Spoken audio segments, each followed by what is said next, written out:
All right, San Diego and Southern California, what's going on? This is hour one of John and Jim. We will try to reverse all the cursing going on with the Padres over the next few hours. And Kevin Acee will join us as we get you ready for Padres and Blue Jays round two.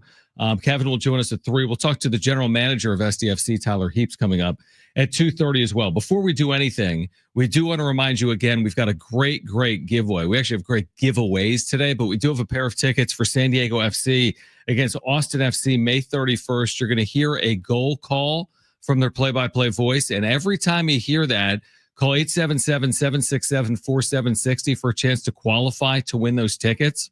We'll qualify someone this hour, 3 o'clock hour, 4 o'clock hour, 5 o'clock hour, and announce the winner coming up at 5:30. So we have those SDFC tickets, but back to the Padres, Jim. I mean, it's deja vu all over again. They've lost 4 straight. Same story in all of the games. They just cannot score. Last night they were shut out. The numbers are pretty damning here. I know it's only 4 games, but Padres, really trending in the wrong direction here now over a prolonged period of time. We talked about the 13 of 15 or 13 of 15. They're at 13 and 16 in their last 29 games, and more of the same last night in that loss to the Blue Jays. But they out-hit them, John. They did out-hit them. Now, does that count, though, as a win? They out-hit them. Right. And, in fact, I think they've actually out-hit their opponent in those 4 games. They have more hits over the last 4 than their opponents did in those games. How about that? Are they 4-0, really? They're really actually 4-0. Everything is fine. Yeah, I agree. And they've only out-hit their opponents combined by 1 hit. Okay, so they've out-hit their opponents by 1 hit. You know what? It's like everything's. I'm glad you put it that way. I am too. Put it that way. It makes me feel a lot better knowing. You know what? They may have scored only 3 runs the last 4 games, and they have lost all 4 of those games. But dang it, they've out-hit their opponents combined over the last 4 games. So really, everything's not as bad as it may seem. Before you go further there, I've always hated that. To your point, it's when a football team loses 28-7, but you say, we held them under their rushing average. They averaged 200 yards rushing. We held them to 110. Or, this NBA team lost, but did you see what Oklahoma City shot from 3? We held them under their season average. We hit more threes than Oklahoma City. It doesn't matter. It's professional sports. It's about winning or losing. Zero sum. And the Padres in the zero-sum game are 0-4 in the last 4 games. So you might be asking yourself, if you don't know what we're talking about, why are you joking about them out hitting the Blue Jays? Well, they did, but it was because what Mike Schultz said last night post game that really irked me the wrong way. He said this, quote, "We out hit them. We've out hit our opponents the last couple games. Just haven't been able to string anything together." Why even bring that up? I know you're Mr. Positive, but why even bring that up? That's a stat that literally does not matter, at all. It's more important, Mike, to score more runs than the other team. I don't care if it's 1 hit or 2 hits or 10 hits. It's, have you outscored your opponents? And you haven't. Maybe you should be talking more about the fact that you've only scored 3 runs in the last 4 games than your hits, instead of talking about how many hits you've had. By the way, it's not a great indicator. To your point, you could have 11 hits in the game, and maybe that means you're probably pacing to score 4, 5, 6 runs. But as opposed to having 11 hits, you need impactful hits. We've talked about this. I'll trade all the 11 hits in for the 3-run home run after 2 walks if it's the difference between winning and losing. We've never said, not once when they started 14-3, do we say, you know what, they started 14-3, but they only had 3 hits in one of those wins. Or it doesn't matter. None of it matters, and it is frustrating. I agree with you. And you know what it sounds like to me from Mike Schultz? And it's not fully here, but you know what it sounds like to me? It's an excuse. It's what? It's an excuse. Or you're basically saying, hey, look over here. Because when I look back over in the right direction, I see problems everywhere. Deflecting. I see Manny Machado where he's completely gone in the tank here. I see Jackson Merrill, for whatever reason, for a week straight, he has not played well. The black hole of the bottom of their lineup, right? So you add this stuff up. I mean, you can't have pitchers be perfect. Dylan Cease truly could have gone 9 hitless innings yesterday. We don't even know if they would have won, because they would have had to score in the 10th inning. So you can't have pitchers be perfect. And at some point, they're thinking about it in the clubhouse too. When you score 3 runs over 4 games, you are pressing. We've said this now for multiple days. They are clearly pressing as a team right now. So here's the thing. Am I going to sit here and am I going to panic? No, yes. I'm not. I'm not. I'm not. Not time for panic. It's not time for panic. I agree. It's not. It's a 4-game losing streak. Their record is still very good. It is.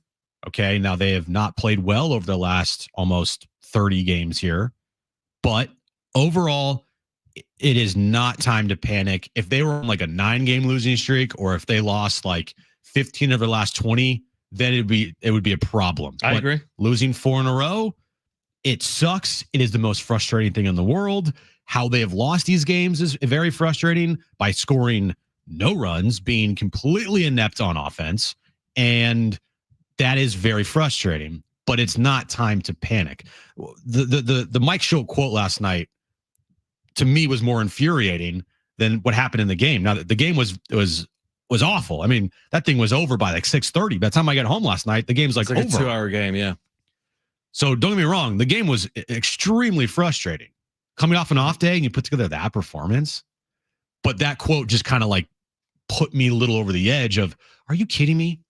I know that you're Mr. Positive, and there's things that I love about Mike Schultz that over the course of a 162 game season really works. And guess what? He's proven it. So how can I bash him when his antics and him being as positive as he is has worked? But that still doesn't mean that I can't get upset at some things he says, like last night, completely deflecting from the fact that they got shut out and they've lost 4 in a row and their offense sucks right now. We had more hits than them. Well, let me say what is actually truthful, because again, when you're managing, if you're the White House press secretary, your job is to make the White House look good. I mean, no matter who's in office, your job is to make the sitting president look good. So Mike Schultz's job is to make the Padres look good, and by and large, he's done a good job in terms of wins and losses. Here's the truth: they beat the Rockies 21-0 May 10th. You know what today is? It's May what? 20th? 21st. In the 10 days since May 10th, they've hit 213. Their slug is 306. They've averaged 2.8 runs per game. They've lost 6 of 8. So there's the truth. They've lost 6 of 8. They've hit 213 as a team. They cannot hit with men in scoring position. They're scoring 2.8 runs per game. So to me, it falls solely on the offense right now. Dylan Cease gave them a chance to win. Their pitching, by and large, has been really good. This is all on the offense. And the thing that is really damning is that they cannot hit with men on base. They're 0 for their last 24 with runners in scoring position. That's hard to do even if you tried. So there's only one way out of this, and it's through their offense. And I don't know if it's going to be tonight or not against Kevin Gausman, but there's only one way out of this, and it's got to be Manny and Merrill, and this offense has to step up, because you can't have the pitching staff be perfect. That's not going to be enough. Yeah, whatever dumb things that Mike says post games after they lose has no correlation to what they do on the field. It's just Mike Schultz being corny. Right. And it doesn't take away from the fact that you're right. This is on the players. This is on Manny and Jackson Merrill and the bottom of their lineup that is awful. Yep. Like, it is on those guys to turn this around. You know, you can have Mike Schultz deflect and be as positive as you want. It's not going to change the fact that their guys just aren't hitting right now, and they need to be better, a lot better.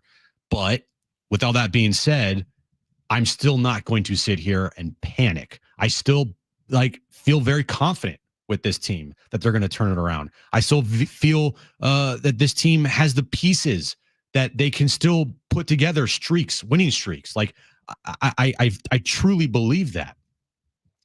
But it also, there's a lot of pressure on the guys that I'm confident in to be really good a majority of the time, because when they're not, you really got nothing else behind them that's gonna pick up the slack. You know what Mike Schultz didn't say last night, but Manny Machado did?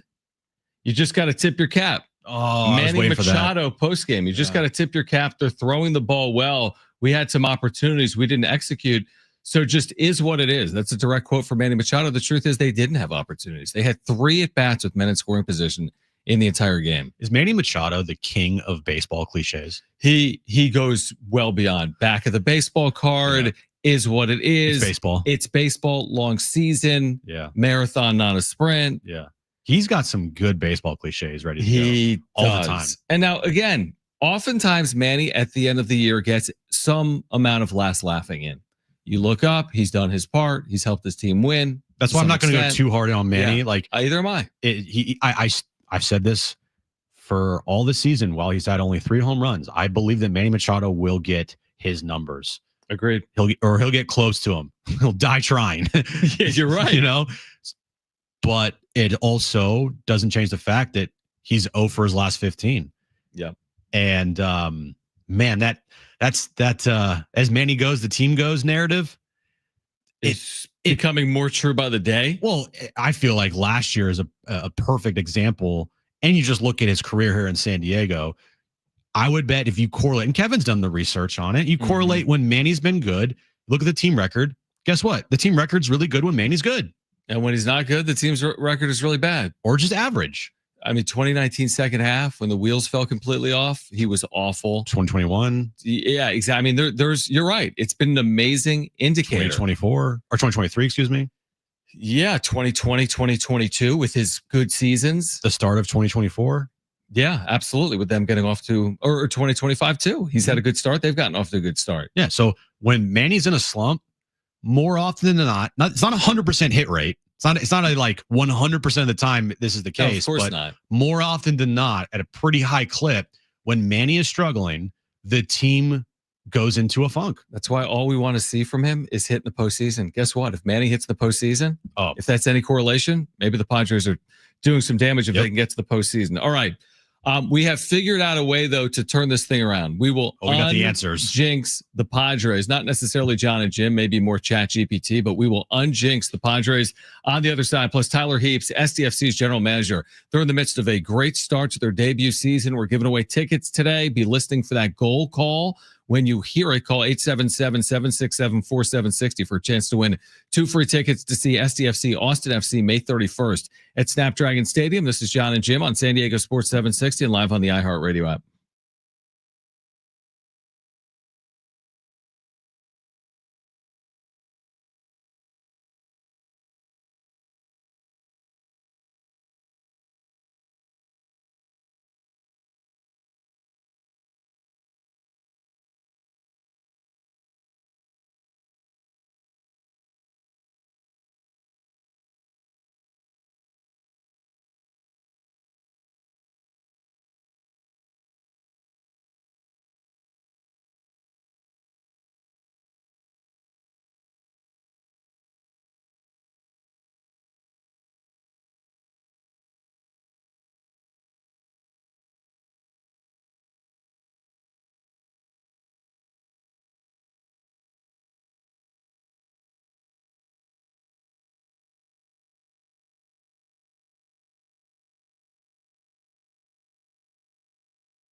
All right, San Diego Sports 760 has 13 chances, $200,000 every weekday. The bonus Bucks giveaway, it's called. Every hour, 6 a.m. through 6 p.m. That includes our show right now. Listen for the keyword, then enter it at sportssd.com. Listen for that goal call. When you hear it, call 877-767-4760 for a chance to qualify to win 2 free tickets to see SDFC on May 31st.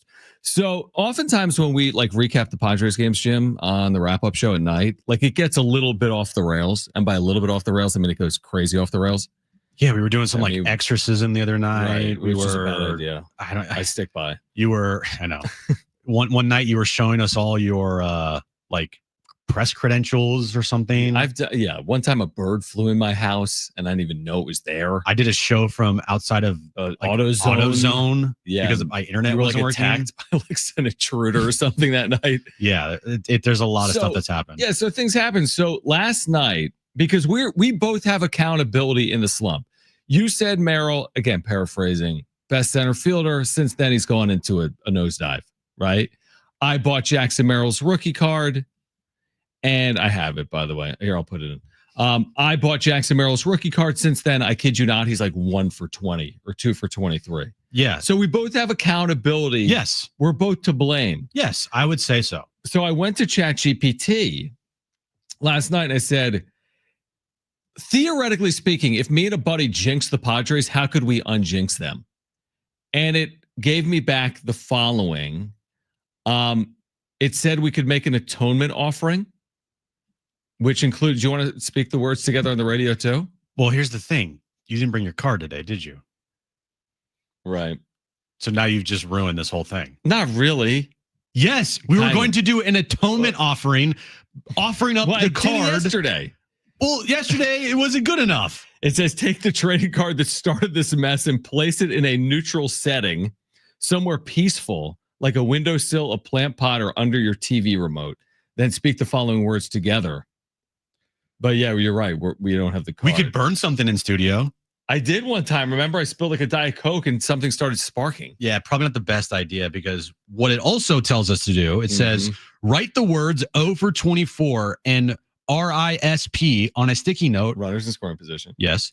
And then safely burn it in a bowl or a fireplace as the paper burns, and then say, we release this slump to the baseball winds. It has no power here. I like that. Okay. Here's something we could actually do. The sacrificial first pitch. Listen to this, Brent. The next time you're watching a game, stand up before the first pitch. So we'll have to do this in the 4:00 hour and fake a windup, throwing a pretend fastball toward the TV. One of you is the pitcher, the other is the catcher. ChatGPT then writes, it's dumb. It's fun though. And it tells the universe we're resetting the karma. Okay. We could do that. Do you want to just, do you want to read our atonement offering? What's our atonement offering?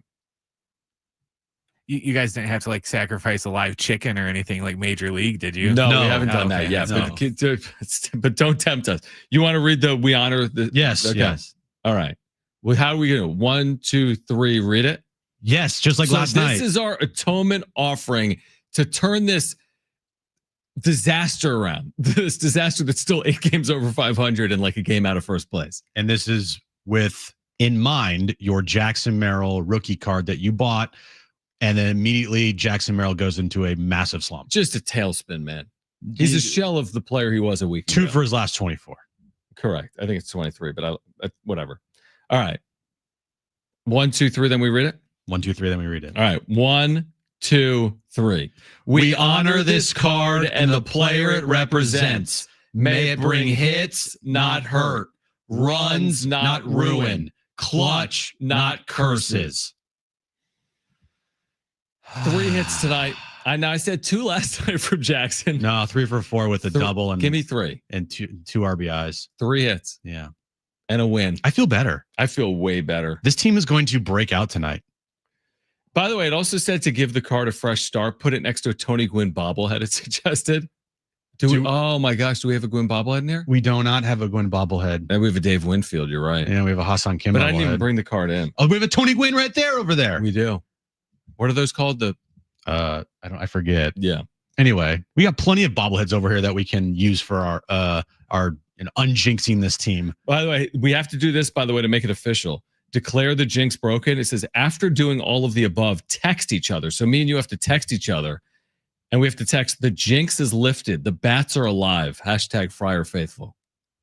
Well, come on, get your phone out. I'm going to text the jinx is lifted. Mm-hmm. What else? The bats are alive. The bats are alive. Hashtag Friar Faithful. Friar Faithful. I'm texting you, but from my computer. All right, there we go. I did it. We just did it. We did it. There we go. And I'll post that. Boom. We're good, everybody. It says, yeah, you may want to post it.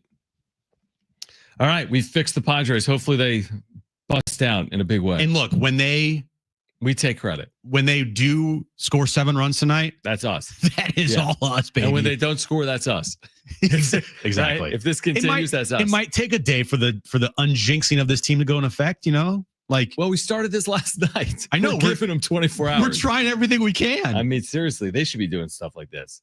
Maybe they are, John. Maybe they are burning sage in the clubhouse. I mean, they've truly left the country to try to turn this around. It still isn't helping. Well, sometimes you gotta just let it play it out, and it will eventually turn. It will, because you play 160. This too shall pass. And that's why, honestly, I think Schulte said that last night. This too shall pass. And that's what I would say in all seriousness, that's why we're not overly concerned. These 4 games aren't their season. They're still 8 games over 500. They still have had a good year. It's just these 4 games have been bad. And it's their second 4-game losing streak this year. Remember last year? 4 5-game losing streaks in the first half. This year, 2 4-game losing streaks. Yeah, in the first so that's why months. I'm not in full panic mode. I was just upset with what Schulte said post-game last night. That's kind of where I'm at with today. I'm frustrated. Over the last 4 games have not enjoyed watching this baseball team play.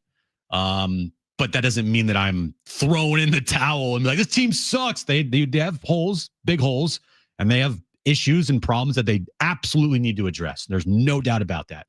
But my panic meter isn't fully in the red. I just hated what Mike Schultz said postgame. All right, we're going to switch gears for a moment on the other side. Again, be listening for that goal call on the radio. When you hear that SDFC goal call 877-767-4760 for a chance to win 2 free tickets to the May 31st game at Snapdragon Stadium. And speaking of SDFC, their general manager, Tyler Heaps, will join us on the other side. They're in this crazy May stretch, and they're playing well. So the latest on SDFC with their GM, Tyler Heaps, on the other side. John and Jim, San Diego Sports 760, and live on the iHeartRadio app.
All right, this update's brought to you by Rapid Radios. Padres, they have now lost 4 games in a row. They try to end their losing streak later this afternoon as they take on the Toronto Blue Jays in Game 2 of their 3-game series. Randy Vasquez on the mound for the Padres against Kevin Gausman for the Blue Jays. Eastern Conference Finals, Game 1 tips off later tonight in New York, 5 p.m. there. Other NBA news, SGA was named the NBA MVP this afternoon. And tonight, right here on San Diego Sports 760, SDFC Midweek Live, starting at 6 p.m. 1 full hour of SDFC talk with Adrian Garcia Marquez and Darren Smith. Rapid Radios are instant push-to-talk walkie-talkies offering national LTE coverage and no subscription ever. Perfect for instant contact with an aging parrot for a limited time. Go to rapidradios.com and you'll get an extra 60% off and free UPS shipping. Add code radio and get an extra 5% off. All right, John and Jim, San Diego Sports 760. And a reminder, be listening for the Adrian Garcia Marquez goal call, because when you hear it, all you have to do is call 877-767-4760 for a chance to qualify and win tickets to see SDFC May 31st against Austin here at Snapdragon Stadium. And on cue, we have Tyler Heaps back with us on your flagship home for SDFC. Tyler's the general manager for the club here locally. And Tyler, we always appreciate you hopping on. I'm curious, I wanted to start here. This is maybe the first time in the regular season where you're playing so many matches in such a short period of time, right? You've got the midweek matches. You'll have another one of those coming up. How does that change anything when you're not playing weekly, but you're playing now, 2+ times per week here throughout the month of May? And thanks for hopping on. Yeah, thanks for having me. It's good to be back, and especially now that we're up and running fully. It's been a good season. It's been a great season so far. But yeah, to your point, the schedule starts to get really condensed, and that's about. We've been kind of preparing for this with the way that we train. We do train really hard, and we're trying to make the roster as big as possible to make sure, obviously, that we can have some rotations, which you'll see coming, especially with the international break coming up and so forth. But it's now about making sure that we're very in line with how we want to look on the field, making sure that the principles are consistent, but then also making sure that we've got guys that are ready to step up whenever the number's called. How happy are you after, your 3-game losing streak with how you guys responded in the last 4 matches here, playing some really good soccer? That's probably one of the proudest moments I think I've had this season so far, was that the 3-game losing streak, nothing really changed. It wasn't like we were hitting the panic button. It wasn't like people were pointing fingers internally. And I think that's a credit to the culture that we've been able to build here. We know that we needed to get better in that stint, but also we still played some good soccer. Like we still were scoring some goals during that time frame. Obviously, luck wasn't really on our side. We were giving up penalties in 3 consecutive games. We had a red card, obviously, and so sometimes that stuff happens. But I'm really proud of the group. The fact that we just kept our heads down, and then great to get a win 5-0 at home against Dallas, where I think we played really well. And I think actually probably our most complete game of the season was midweek against Colorado, and that's a credit to those guys, and we're creating a lot of chances at the moment. Unfortunately, we couldn't score on the weekend, but still another dominant performance where if we do that more often than not, we'll start picking up points. By the way, this weekend, SDFC, LA Galaxy, Snapdragon Stadium, 1:45 start time in the afternoon. You can hear it right here on San Diego Sports 760. Obviously, when you acquire a player of Chucky Lozano's caliber, the expectations are through the roof, and it feels as if from where we sit, that he's been able to live up to those expectations. What type of impact are you seeing? Again, he hasn't always been healthy, but now that he's been healthier, what impact is he making on your side? Yeah, I think he's been great on and off the field, and it's a credit to him. He obviously, we know the expectations that he puts on himself, but also that he has in this community. And so it's one that we've been working with him quite a bit on. I think early in the season, you saw him coming back from an injury that he sustained last season and was lacking a little bit of sharpness and match fitness. And then he obviously picked up the small injury, but he's put his head down and he's worked through that. And he's shown that he can contribute in this league and be a real leader for us. So contributing with goals and assists, but he's also been a tremendous teammate off the field. He's training really hard. He's in a really good way. And we're trying to support him to get him back to his highest levels and back in the national team, ideally. And then he's also created a really good relationship with some of the other guys. He's become a real leader in terms of how he presents himself and how his actions are. And we're hoping that he can continue to contribute from goals and assists as well. What's impressed you the most about CJ Dos Santos' year so far? Already 6 clean sheets on the season. Yeah, he's been tremendous. He's been a huge lift for us. He's been a firefighter at times, and that's what we expect out of our goalkeeper. He's been able to show that he's a tremendous shot stopper, and that's what we saw whenever we brought him in. He's somebody we had our eyes on from probably from the initial goalkeeping list that we created. We knew he didn't get a chance in Miami, and we thought he was ready to become a starter, and he's proven that. But he's also showed that he can be tremendous with his feet. We play a very risky way, and he obviously has shown a lot of composure in there. And our attack starts with him. Our attack obviously starts with him playing out of the back and making those connections with the center backs and center midfielders. And he's done a tremendous job, and he's one that we'll look to continue to build off of. And we go with his confidence. It was a tremendous moment the other night whenever he saved the penalty. And that obviously is a huge credit to him. I think he's been close on some of the others, and he's kind of kicking himself. But to have his moment there, and really the city, I think, has really showed the support in him, and he's one that will only continue to grow. Tyler Heaps is with us right now, SDFC's general manager. Again, SDFC LA Galaxy this weekend at Snapdragon Stadium. So 14 matches in, I mean, you're a healthy way through the schedule, right? 34 matches in the regular season. Where do you want to see the progress from here with this club as we enter the summer months? Yeah, I think our biggest thing that we're saying internally right now is consistency. We've had a very strong run of games, and I think we've been in every game outside of the one where we picked up a red card in. But that's a credit to the players and the staff, making sure that we're all up to speed as quickly as possible. But now we're just trying to put those consistent performances together and try to play as close to 90 minutes as possible. I think we've had some games where we've had a really good first half, and then we've dipped a little bit in the second, or vice versa. And so it is a new group, and making sure that we stick with the repetitions and making sure that we continue to train hard and stick with our principles. And then we go out there on the weekend and we really show who we are. And we can obviously hopefully score some more goals and start to finish off some of these teams and make sure obviously that we can keep picking up points, because that's really important in this busy stretch. Is games like this weekend against Galaxy kind of tricky in the sense that, like, you know, they have not won a match this year, and you don't want to be that team that, you know, they get their first win against? And so treating this match, like, is it a little different this week? Like, even though, you know, you're going up against a team that you faced this year already, how do you go about the club this weekend against Galaxy? Yeah, this league is crazy. Galaxy lost 7-0 to New York, and then they come and obviously they tie LAFC, who's a very good team too. And at the end of the day, Galaxy are a very good team. They've dealt with injuries, and obviously they're still the champions. They're still the champions until somebody else obviously takes that. They have struggled a lot, but I think it's due to a number of different reasons. And so they're coming off a very good derby performance, and obviously now they come down here having played us already, as you mentioned. And so we need to be sharp. This is no gimme. Whenever we lost to Charlotte, they were top of the East, and they haven't won in 5 straight. So this league is somebody where anybody can beat anybody, and I think it's why it makes it so exciting. And so we're going to need the support of the community this weekend. It's a huge game, and in these derby games, inches matter, and we need to make sure that we still play at the highest of our levels, and making sure that we can do whatever we can to hopefully walk out with 3 points. It's interesting because you're in this stretch, and I think I have it right. Maybe it's like 5 of 6 matches have been at home, so you obviously want to capitalize on that, because later in the year, you're not going to have that same advantage. You might finish with something like 3 of 4 on the road, or 4 of 6, or whatever it is. So how critically important, I mean, home field in this league matters, right? Like, you need to protect home field, and by and large, your club's been able to do that.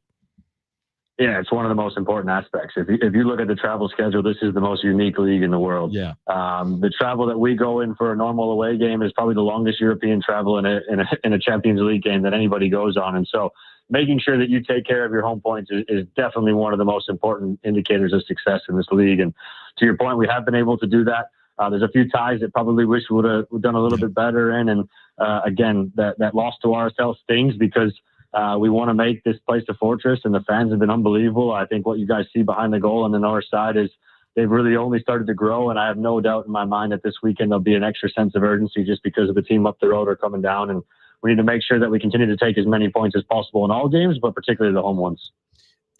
Am I right in saying that Anders Dreyer has played every single minute of every match so far? I think he got subbed out 15 minutes. He got subbed out to the 5-0 win. He didn't play the last 15 minutes. Right. That's the game I was thinking about. Okay, so other than that, I mean, he's played for you majority of every single match, every single minute, and he is, you know, for you guys leading the way. What does that say about him this year, that he's played as much as he has and he's performing the way that he is? Yeah, and Chris McVeigh, I think Chris McVeigh has played every minute. Chris and TJ every minute. Anders is close behind. With Yepe, I think, just behind that. But look, he's a world-class player. He's somebody that we were obviously fortunate to get.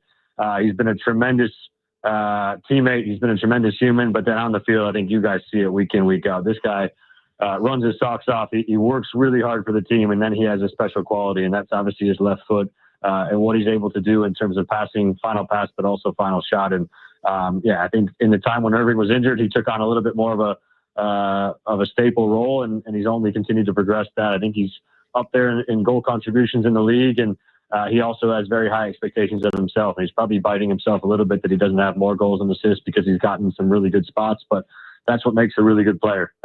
Just the fact that he's constantly ending up in those spots. He was there again in the weekend, and it was 0-0, but he was kind of the main culprit of a lot of those chance creations that we had. Well, another opportunity again for sports fans in San Diego to see SDFC this weekend. Rare afternoon start, 1:45 against LA Galaxy. Tickets are available at sandiegofc.com. If you haven't been yet, you need to go. I went for the first time this past weekend. Well, that was the scoreless draw with my son in a little bit of the rain. It was a great experience. It was a very, I didn't know what to expect because of the weather. But I don't know how many people were there. It was a huge crowd. You had some weather. My son was a little upset, Tyler, because you guys didn't score, and he's 6. And he's like, "Why do they keep it? They keep getting close to the goal and nothing happened." I said, "Relax. In baseball, they don't always score either. Tell your son that I was upset as well. So that makes 2 of us. Right, and you're older than 6, so thank you. Good perspective. Exactly. Tyler, we'll see you this weekend. We're looking forward to it. Again, for our listeners, tickets are available at sandiegofc.com. You can hear it right here on San Diego Sports 760. And thanks again for hopping on. Appreciate you guys. Thank you very much. All right, great stuff from Tyler Heaps. And again, be listening for that goal call from their play-by-play voice, Adrian Garcia Marquez. We don't have tickets for this Saturday. We have tickets for next Saturday. We're giving away today. Austin FC will be here. Call 877-767-4760 when you hear that goal call for a chance to qualify to win those tickets. And that is beach towel night. First 25,000 fans get a beach towel. Kick off the summer. The summer kickoff night at Snapdragon Stadium. So, we're giving away tickets the rest of this week, and just make sure you're continuously listening for that sounder. They've really played well as an expansion franchise. Shoot, throw that out. They're 3rd place in the Western Conference. They have really played well this year. Yep. All right. On the other side, we're going to get back to the Padres. In fact, we will hear from Mike Schill. We have pregame audio from Mike Schill. We'll hear that on the other side. This is John and Jim on San Diego Sports 760 and live on the iHeartRadio app.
All right. Do we have the Mike Schilt pregame sound? I don't know where it begins or how long it is. We just had it sent to us from the Padres. We get the pregame audio, which we appreciate, by the way. It's 14 minutes and there were 3 questions asked.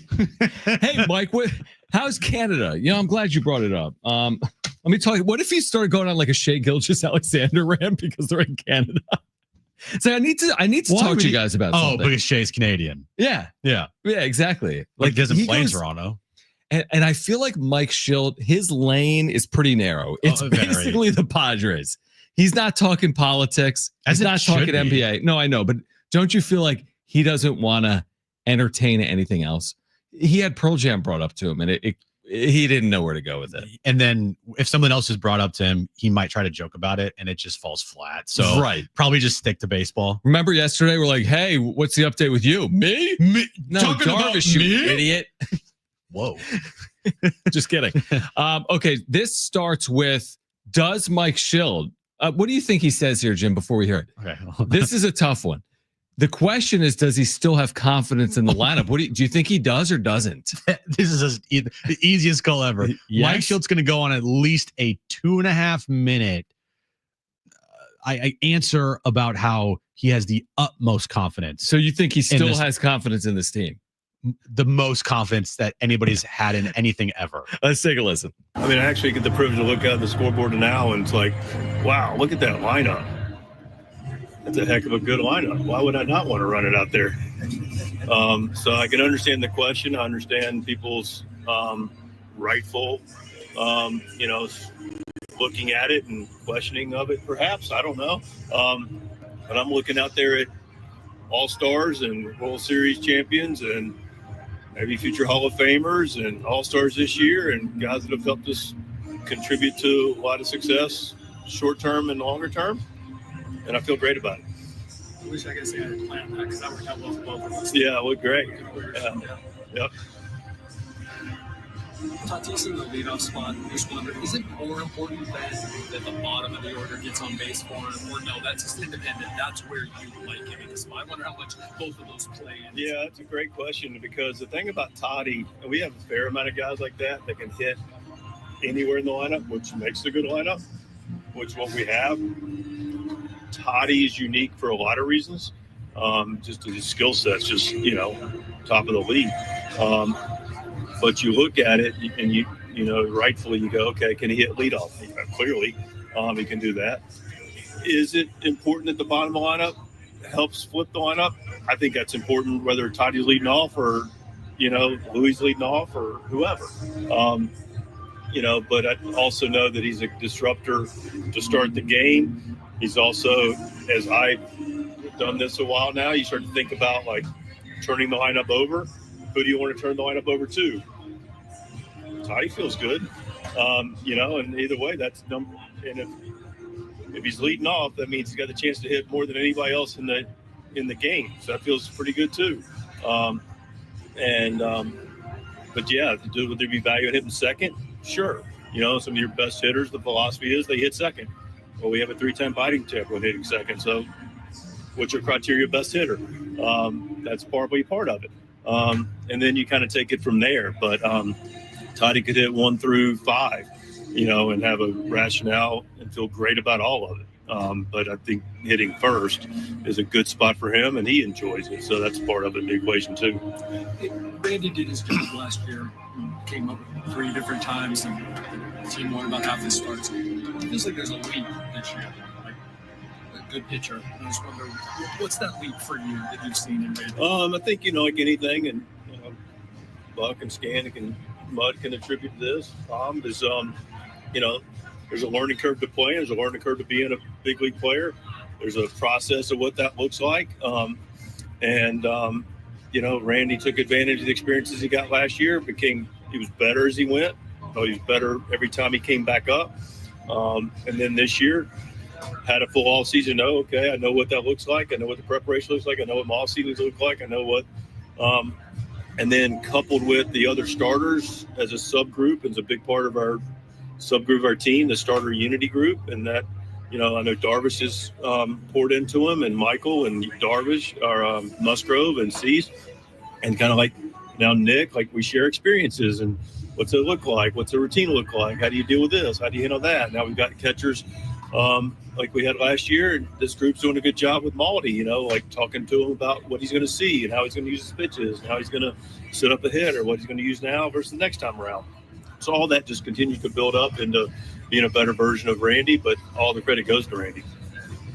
Well, just answered this before, but what is it that's allowed it to sort of limit the loss in the last couple of seasons? I think, again, leading back to, and I won't speak for him, I'm going to give a general answer, but it is, I think, specific to Randy is, confidence of your stuff plays, right? I mean, one thing you do, regardless of role, when you first get the big leagues, and people have a quicker learning curve to it, but players like, where do I stack up to this level? And once you realize, hey, I stack up, my stuff can play. I've got to use I can't just throw it here, but it does play here and here and here with my pitches. But if you're not sure about that, there's a little bit of moment of truth, like, let's try over here a little bit. And when the hitters tell you we don't play over there, it makes you adapt. And so I think he's realized he's been able to get strikes in the zone, and once he's able to get outs in the zone. Once he realizes that now it allows you to be able to be more comfortable and confident to go do it, which is why he's also pitched really well out of traffic. From your view, what makes Gausman effective? Similar to Bassett, different repertoire.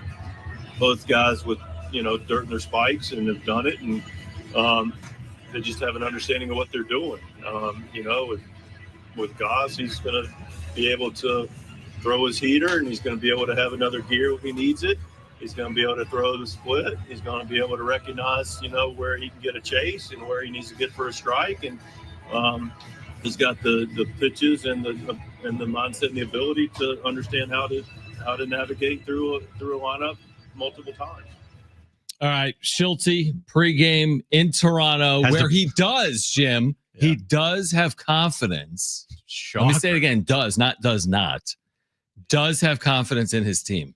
He has the privilege of watching this lineup. No, of just looking at the scoreboard that says their names. It's like, wow, got Hall of Famers out there. You got World Series champions. You got, rookies of the year. Like, you got some amazing talent. I was going to say, I actually get the privilege to look at the scoreboard now, and it's like, wow, look at that lineup. Wow. Please save that. Wow. Just save the wow. Look at that lineup. Wow. That's incredible. Look at that lineup that scored 3 runs over the last 4 days, and I haven't changed a damn thing in it. So he does have the world champ. Wow. Look at that lineup. That's amazing. He's got Xander's got 2 titles, right? 2 championships. Yeah. Manny, he wasn't kidding. We said there could be future Hall of Famers in there. Manny could be a future Hall of Famer. Martin Maldonado's got a World Series. Jason Hayward's got a World Series. True. You're right. Luis Arraez is a batting champ 3 times. 3 times. Jackson Merrill, all-star. Man, you bring up some good points. Look at that lineup. What do we need to unjinx? They're fine. Everything's fine. By the way, I mentioned it earlier, but Kevin will join us from Toronto in 5 minutes. So we will catch up with Kevin. I need more on Darvish. I need more on... Kevin wrote extensively about this today. The 3 runs in 4 games, it's not like unheard of for even World Series caliber teams to have a stretch where they score 3 runs in 4 games, obviously over 162. But Kevin's there. He talked to Schilt today. I want to ask Kevin if he feels like it's a privilege for him to talk to Mike Schilt about the privilege that Mike Schilt has to see this lineup on the scoreboard. I don't know if he's going to get that or not. All right, so Kevin Acee will join us on the other side. Again, be listening for that goal call from SDFC. When you hear a call, 877-767-4760, you'll be entered to win a pair of tickets to see SDFC May 31st. We're qualifying someone every hour of the show. We'll announce the grand prize winner of those tickets at 5:30. But Kevin Acee will join us next on John and Jim, San Diego Sports 760 and live on the iHeartRadio app. Wow, look at that lineup.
Lozano went chuk, boom!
All right, this update is brought to you by Anderson Plumbing, Heating, and Air, Padres, and Blue Jays. I keep wanting to saying the Raptors for some reason.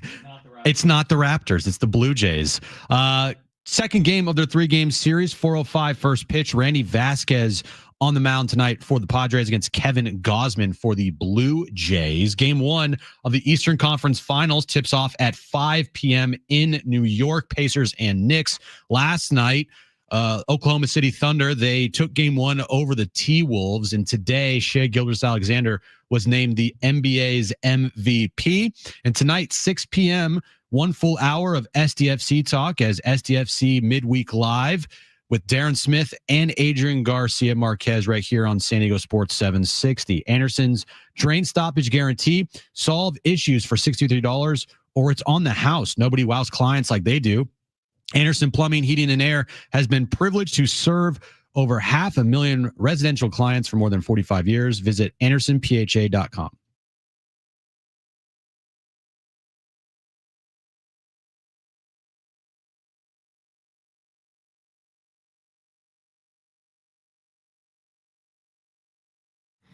All right, hour 2, John and Jim, and we go back to Toronto where the Padres are an hour away from taking on the Blue Jays this afternoon. Always great to connect with our Padres insider, Kevin Acee. And as hard as it is to believe, Kevin, the season isn't over, even though they've lost 4 straight. I know some people believe that was it. They've lost 4 straight games. You wrote about this today, but for our listeners that haven't read it, can you put this in perspective? Obviously, they've struggled offensively, 3 runs in 4 games. But over the course of 162, this is something that's happening with most every team, right? That's what you wrote about today. Every team, except the 1923 and 1927 Yankees, and one of those teams is the one that we point to and go, the 1927 Yankees, like it's the greatest lineup ever, right? Right. And they only went through one 4-game stretch like this. Every other World Series team in 103 or 120 World Series has had like a half a dozen stretches of 4 games where they hit 212 or worse. Now, here's my issue, and I know that you guys talked about it. We've talked about it. Only a handful of those teams, and most of them were in the early 1900s, only scored 3 runs in those 4 games. Now, look, it happens. I'm not trying to make that more alarmist, but I do think this team, and it's a fine line, but they need to hit more home runs. Now, look, I've also talked about how last year, 65 games in the last year, they ranked 20th in the league in home runs. They finished ranked 8th. The weather heated up. Some of their line drives turned into home runs. But the bottom line is it's fine. I'm not trying to say it's not totally okay. They've got to address some things. I know Mike Schilt has no concern whatsoever. In fact, we just listened to Mike Schilt's press conference pregame. I know you were there. He's pretty excited to look out the scoreboard and see the lineup that he's put out there tonight. Is there, I guess, anything that you can think of that they could do this lineup? I mean, we've talked about it, but it doesn't feel, Kevin, that because fans are upset that, same lineup. It doesn't feel like there's really much they can do with this lineup. I agree. I mean, I couldn't agree more. And I'm trying to rack my brain because I'm not like, there are a lot of smart fans. I mean, there are a lot of people that know baseball. So I don't want to just dismiss it out of hand, but like, could you swap Arise and Tatis? Okay. I mean, okay. Could you? What are you going to do with Merrill? Are you going to drop him down? Are you like, I just don't know. And then, it is true that Jason Hayward hit 103 for 11 games. He's 2 for 6 in his last couple games. His 2 of the 4 hardest balls he's hit all year. Is that an issue? Sure. But you know what? Manny Machado going 0 for 15 in the last 4 games is an issue. So I agree. I don't know what sort of things you guys have bandied about there in terms of solutions, but look, he moved Jake Cronenworth down. I think to an extent, Jake is on base. It was try to get more people on in front of Fernando, and also Gavin Sheets justified to move up a little bit into more of a production spot in the number 6 spot. Like they have made changes, but I don't know what changes they're supposed to make after the full change.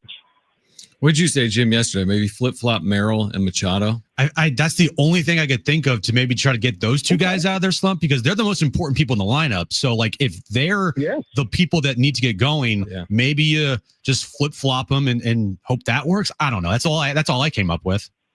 And then here's my thing: okay, good. Yeah. I mean, absolutely, sure, why not? But then, if it doesn't work, then what did you just do? I don't know that there's some sort of harm you did, but you told the players just by doing it that there's something you wanted to mix up. I'm not arguing against it. I'm just saying, have this thing that I try to do is if I don't have a solution, then I don't complain. Yeah, it's fair. And my job is to try to not only report what has happened, but sometimes to be ahead of it. And I've tried, man. And I actually thought let me set the scene for when I asked Mike the question about the lineup. Mm-hmm. Over my shoulder, as he's looking at me, is the lineup. Guys, and the batting averages, Tatis 306, Arise 297 or whatever it is, Machado 319. So their season numbers for the first 6 guys, pretty darn good. So it was like this kind of funny moment, and it was legitimate that he's looking out. And if you just walked in the ballpark and you would go, oh, wow, look at that Padres lineup. That's a really good lineup. So it's hard to argue with him there. Now, again, and Jim, you said it. Those are the 2 most important guys, and they've stunk. So they're 2 for 30, and one of them has both those hits in their singles, Machado and Merrill over the past 4 games.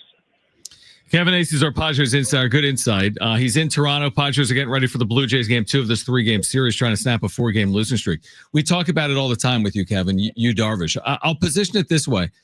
In your opinion, because you are reporting on it and covering this beat, does the organization have some type of responsibility to be a little more forthcoming with the situation? Because I think by being so open-ended with it, day to day, and we'll see, it's leading us down this path of I'm just going to speculate, because why is it playing out like this with you, Darvish, is my question.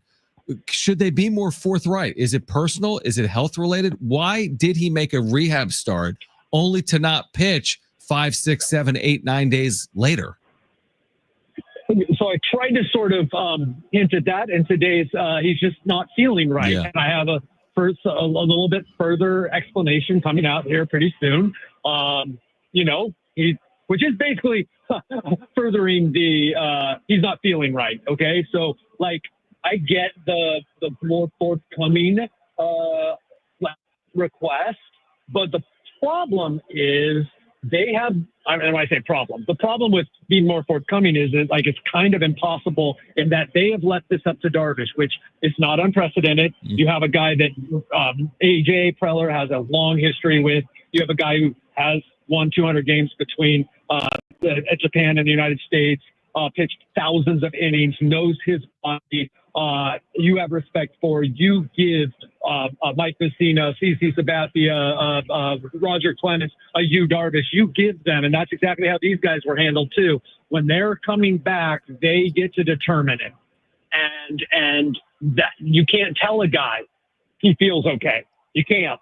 Now you can try to work with him to work through that, to get him to understand this is just how you're going to feel. And I believe that's the process that's going on now. But, you know, he just isn't feeling ready to pitch yet. And that's the way it is. I think the Padres are in a tough spot. He expected him to be pitching by now. You cut out for a second. You said they expected him, Kevin, to be pitching by now? Yes. They expected him to be pitching right now. They left it open. They always did leave it open-ended. They're not trying to put pressure on you. But the expectation, and I think Yu Darvish's expectation, we saw in 97. They had a lot of people in Vegas watching him, and the reports were excellent. And going into it, there had not been any setbacks, and they had gone super slow. And they expected that at some point on this road trip, maybe the start of the next homestand next week, that Yu Darvish would be back. And it does not look like that will be the case now. And so the team, you know, wanting to be respectful of you is sort of taking it right now, right? Like, and not like, but, you know, I talked to a lot of people, and my reporting has told me that you just isn't ready yet. And I, it's not the first time I've ever heard that about a veteran coming back. But yeah, that's what they're working through. And we've talked about this too, Kevin. Like, no one can say a bad thing about Yu Darvish, the person, at all. He is a great human being for all accounts. Everybody loves Yu Darvish, but you know, the contract is the contract, and when you're getting paid almost $20 million a year to do, you know, what you're not doing it does become a little bit of an issue, because maybe that money could have gone somewhere else. To my next point is like left field, catcher. How big of a priority and how soon is AJ Preller going to potentially address these issues in the lineup?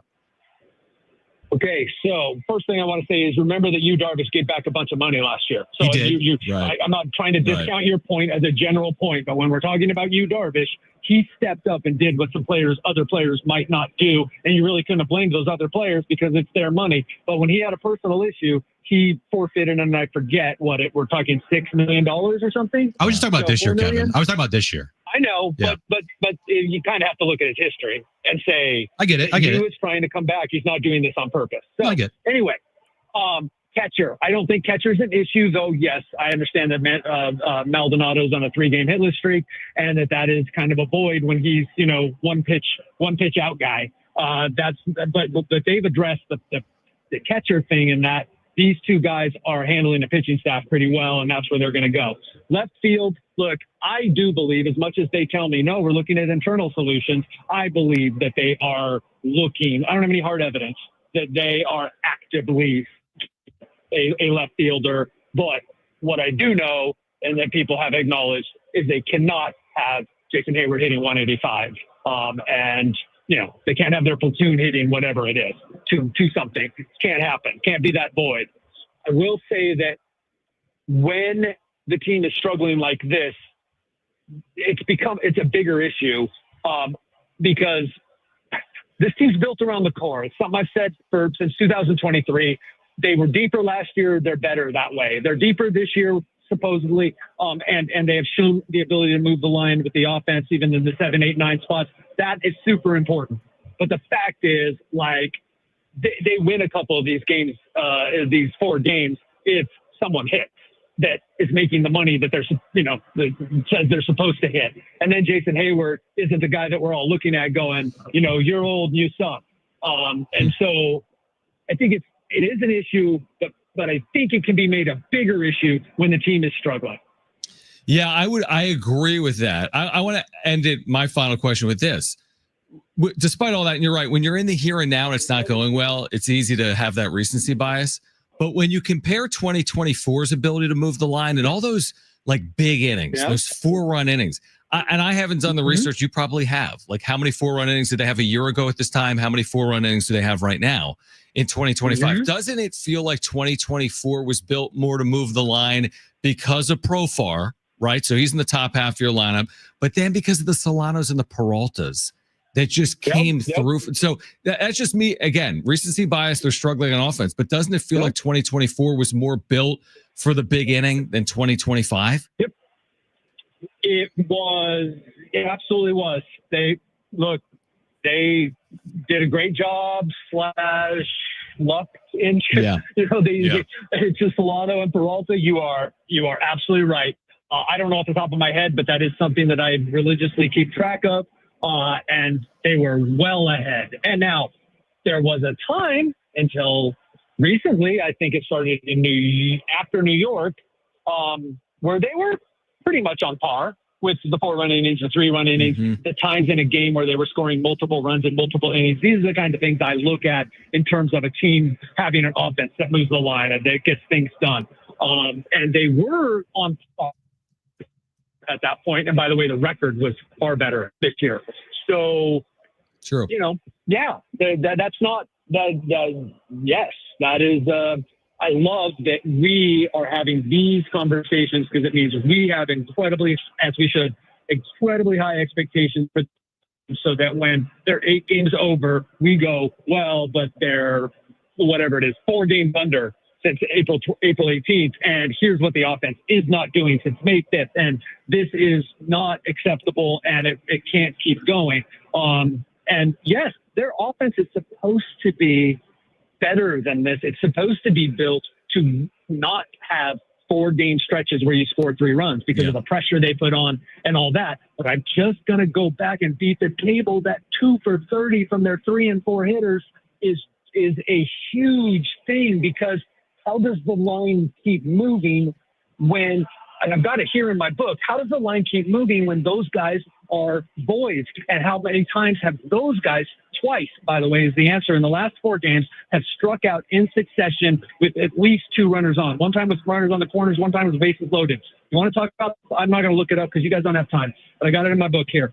How many times in the last couple games? I mean, Jose Iglesias was batting 8th and he went 2 for 3. The bottom 3 one of these days, or 2 of the last 5 games, I think, went like 4 for 10 and 3 for 9. It hasn't been that bad.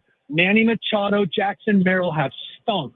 And that's okay, because the greatest players do. Manny Machado, if he goes hitless tonight, will have equaled his longest streak in 7 years as a Padre. It doesn't happen, but it's happening right now, while Jackson Merrill's having one of the worst stretches of his career. And to me, your points are valid, absolutely. But to me, that's the problem. Yeah, it's well said. I buy it. And they'll snap out of it because Manny Machado, I think Merrill will, but Merrill late on some 89-mile-per-hour fastballs last night, but did have a base hit. Kevin, we'll let you get back to it. We know we're within an hour of this game. We'll talk to you from Atlanta on Friday, and we appreciate you taking time for us. Right on. Take care. Great stuff from Kevin AC, brought to you by the all-new Jamul Casino Resort, the Players Place. We react. Plus, you got to read into what he just said about you, Darvish, and we will on the other side of Sean and Jim.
All right, San Diego FC back Saturday. LA Galaxy will be here, Snapdragon Stadium. You can hear the match live Saturday starting at 1:15 in the afternoon right here on San Diego Sports 760. Your home for SDFC. Be listening for that goal call from their play-by-play voice. When you hear it, call 877-767-4760 for a chance to qualify to win 2 free tickets for their upcoming match May 31st here at Snapdragon. We'll get back into what Kevin just told us about you, Darvish, because we have the audio we can play back for you momentarily. Remember yesterday, you're like, my antennas are raised. Mm-hmm. My antennas are like all the way up with Darvish, right? Oh, yeah. Like I got questions everywhere. And Kevin's going to post something here probably within the hour before this game starts, would be my guess, because he's got more than he told us because he said that in that clip. But this is really fascinating at this point in terms of where it goes next with Darvish. You don't make a rehab start and then all of a sudden just not have a schedule after that. Mm-hmm. Like, especially with a guy like you, Darvish, who is older, who does know his body very well. You know, you got to plan these things out. So when he goes on a rehab assignment last Wednesday and he makes a start in AAA, that's the start of him coming back. And so we talked about like wasting bullets. You don't want to waste too many bullets in the minors. So then you think, okay, well, he's going to then throw his bullpen and then he'll be ready for either the Toronto series or the Braves series. Well, that's not even close to happening. So because of that, and with no word on why it's happening, the antennas and why would he do that is absolutely a fair thing to think. No doubt about it. Do we want to hear it Yes. here? It's about 2 minutes. You took the question out, right? So I can ask it. I asked Kevin, why hasn't the organization been more forthcoming with you, Darvish? So I tried to sort of hint at that in today's, he's just not feeling right. Yeah. And I have a little bit further explanation coming out here pretty soon. Which is basically furthering he's not feeling right. Okay. So like, I get the more forthcoming request, but the problem is they have. And when I say problem, the problem with being more forthcoming is that like it's kind of impossible in that they have left this up to Darvish, which is not unprecedented. You have a guy that AJ Preller has a long history with. You have a guy who has won 200 games between Japan and the United States. Pitched thousands of innings, knows his body. You have respect for. You give Mike Messina, CC Sabathia, Roger Clemens, you Darvish. You give them, and that's exactly how these guys were handled too. When they're coming back, they get to determine it, and that you can't tell a guy he feels okay. You can't. Now you can try to work with him to work through that to get him to understand this is just how you're going to feel. And I believe that's the process that's going on now. But, he just isn't feeling ready to pitch yet. And that's the way it is. I think the Padres are in a tough spot. He expected him to be pitching by now. You cut out for a second. You said they expected him, Kevin, to be pitching by now? Yes. They expected him to be pitching right now. They left it open. They always did leave it open-ended. They're not trying to put pressure on you. But the expectation, and I think you Darvish's expectation, we saw in 97. They had a lot of people in Vegas watching him, and the reports were excellent. And going into it, there had not been any setbacks, and they had gone super slow. And they expected that at some point on this road trip, maybe the start of the next homestand next week, that you Darvish would be back. And it does not look like that will be the case now. And so the team, wanting to be respectful of you is sort of taking it right now, right? Like, and not like, but, I talked to a lot of people and my reporting has told me that you just isn't ready yet. And I, it's not the first time I've ever heard that about a veteran coming back. But that's what they're working through. This is just how you're going to feel right now is what Kevin said the organization might be relaying to you, Darvish. That means he doesn't feel right. That's interesting. That's the part I took away the most was he doesn't feel right, but the team watching him and examining him, they're like, that's how it's going to be. There's nothing wrong with you. So this is probably how it's going to be. We don't see anything that is going on with you structurally. I'm sure they've done MRIs. I'm sure they've done everything they possibly can. And they don't see what's wrong, But Yu's like, I don't really feel like myself. But the team's like, well, that's probably how it's going to be here. But as of right now, you're fully healthy. From our standpoint, you're going to have to deal with it. If you caught it also in there, he said that while they had hoped he would pitch either on this road trip or when they get back home, he said that appears to be unlikely. He reported yesterday it was unlikely he would pitch in Atlanta. What he just said there, and I'm paraphrasing, I believe, is that it would be unlikely that he appears in that first series when they get back home too. So we're kicking this can now down the road, which is fine. It's still only May 21st. Yeah. But now you made a rehab start, and now you're going to go 10 plus days without pitching. What does that even mean? Well, does that mean you make another rehab start? This goes to the point of how confident are you that when Darvish returns, that he is going to make a start every fifth day?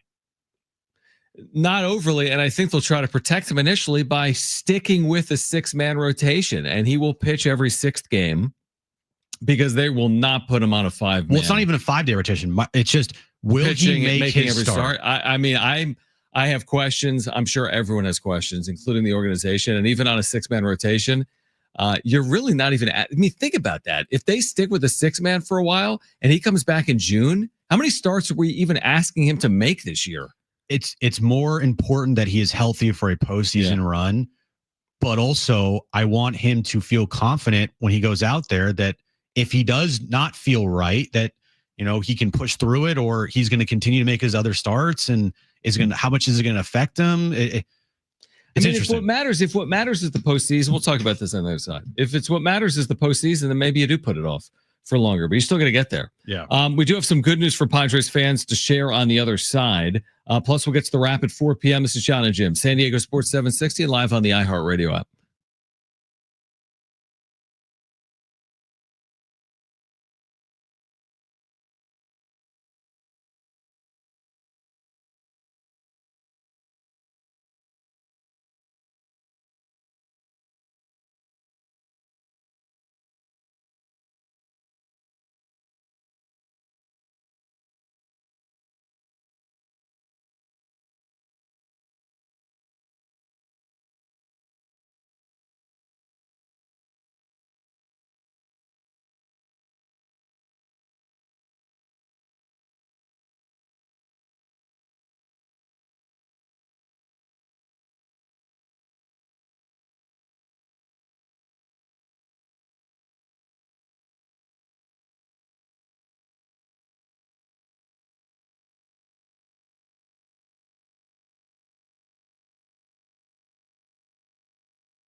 All right, this update's brought to you by Mattress Firm, Padres, and Blue Jays.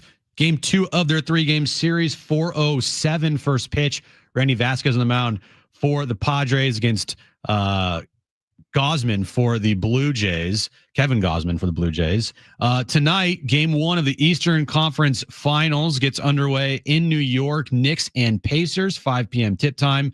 Shai Gilgeous-Alexander was named the NBA's MVP this afternoon. And tonight at 6 p.m., 1 full hour of SDFC talk. It's SDFC Midweek Live with Darren Smith and Adrian Garcia Marquez. Don't postpone better sleep. Shop Mattress Firm's Memorial Day sale now. Upgrade to a premium bed from a curated selection and take your rest to the next level. Don't miss out. Visit Mattress Firm today. Get matched with sleep at night.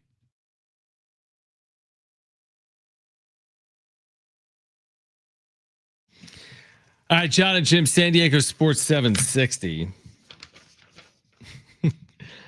You know how you talked about the other day, like you ever get like text from your wife while you're on the air? This is what I get from Kristen 10 seconds ago. She's listening? No. Okay. This is just the text. There's no like context. Nothing? Now, were you texting her previously or just like a random text out of nowhere? I sent her an hour ago. I'm like the ChatGPT jinx thing because I thought she'd find it funny. She's like, I was actually listening. Oh, okay. Which I'm like, what? So an hour later, I get this text from Kristen. OMG, a human foot found at our beach. What? Okay. It's not ours, right? You're still on? A human foot found at Torrey Pines State Beach. Is she saying, oh my God, because that means potentially there's like a body, a murder? Well, there's a pretty good chance that someone's not alive if a foot washes up, I would think. A little scary. But I mean, there's probably a lot of feet in the ocean. Hasn't Jones been trying to search for treasures at the beach lately? Yeah, we're not looking for human feet. Take Jones, have Kristen take Jones down there and see if they can find the body. I mean, what's our theory there? You think Jones would be happy? Like, oh, mom, I found a body. It's like cats and dogs. They bring like the rat to you, right? A cat like brings a mouse. Yeah, to look at me, mommy. Yeah, here's a dead bird for you. Yeah, like I don't want the dead bird. Cat. So you don't want Jones to find a dead body?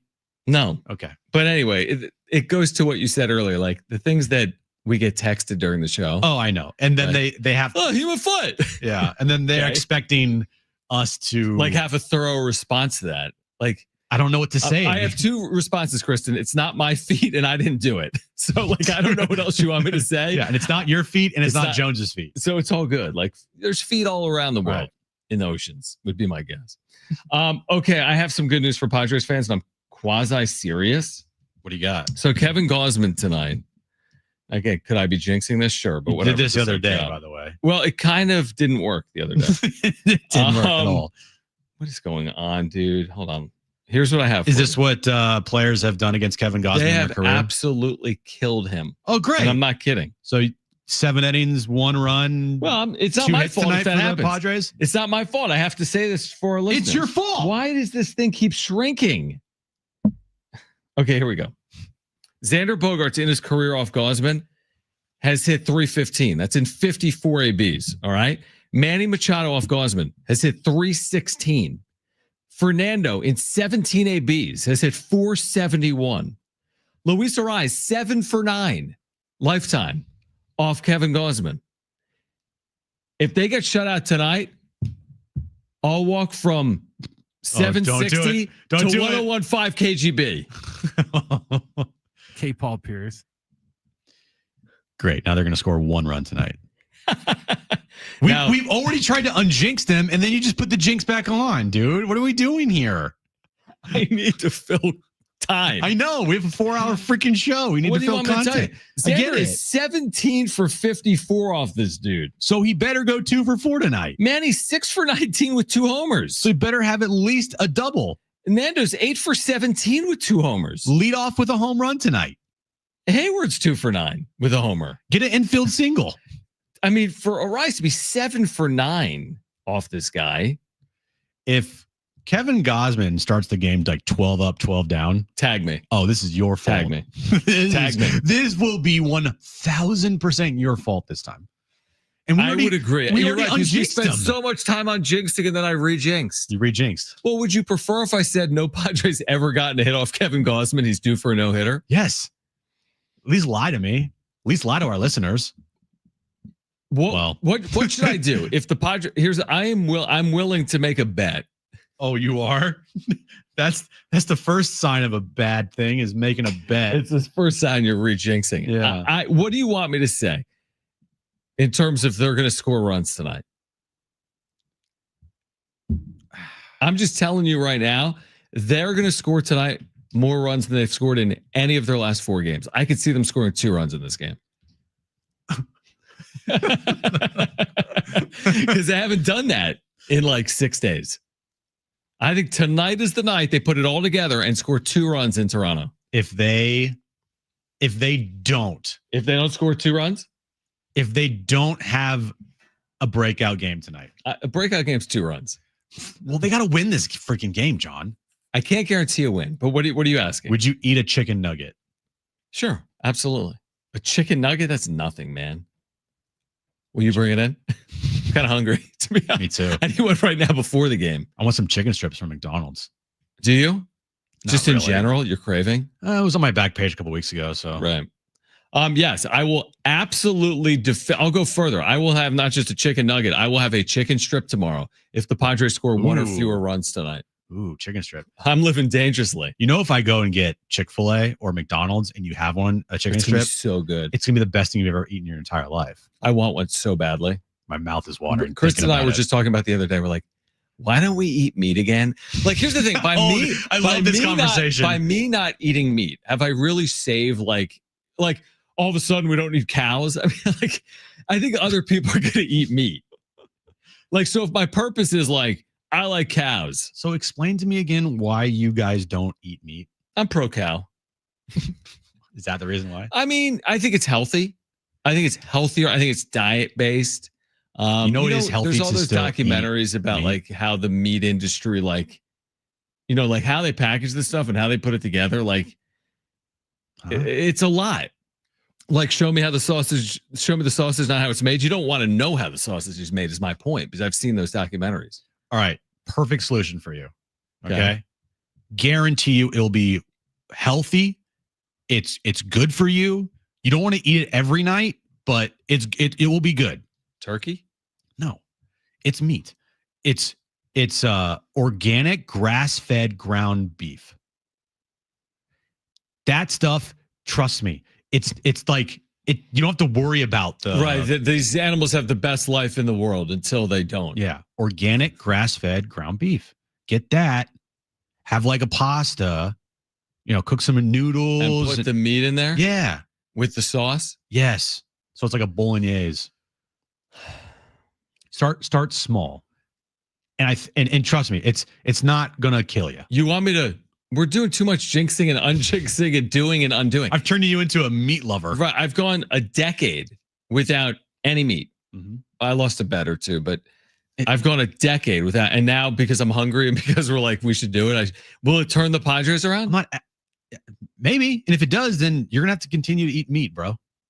I'm just sitting there before game 6 of the World Series pounding burgers because they've been playing so well. I'm not telling you to go out and get, In-N-Out or McDonald's burger every day because you would get sick. I would get sick. Yeah. Like I remember the last time you ate it was In-N-Out burger, you did not feel well. No, and I only had 2 bites. It was so good. Yeah. It was so good. But if you had some organic grass-fed ground beef and you just cook that up, put some onions, mushrooms. You like mushrooms, right? Of course you do. Yeah, I do. Absolutely, I do. All right. And you put a little garlic in there, and then you put the ground beef and you mix that up, cook that, and you put some tomato sauce in there and put some pasta in that. Right. It's great for the whole family. It's an easy meal. Some athletes that don't eat, like, wasn't like Cam Newton like a vegan?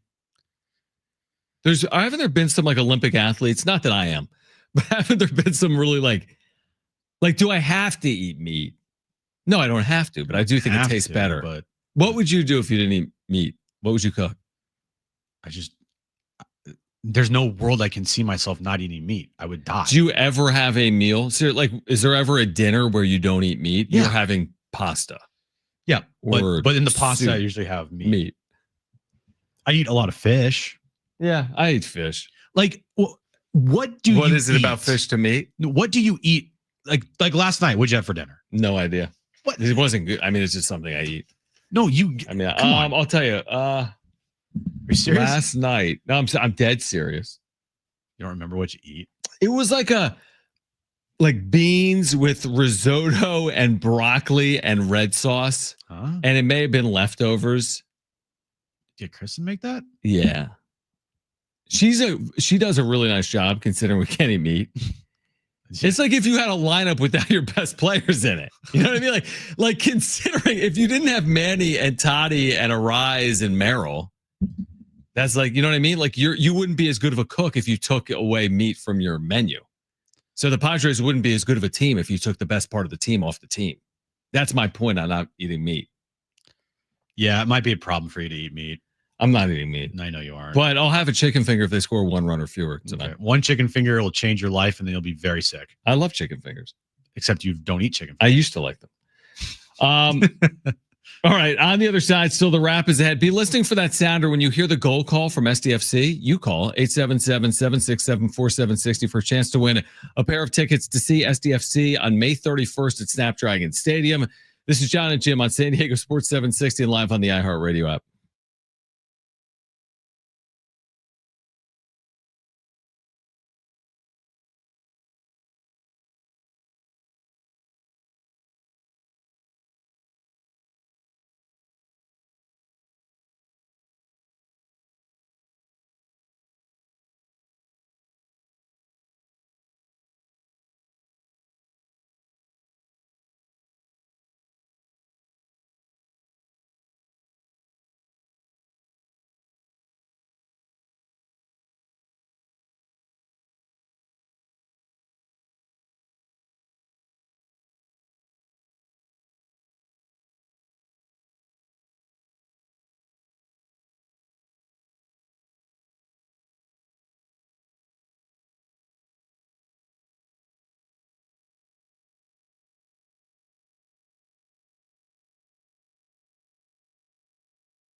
Gol!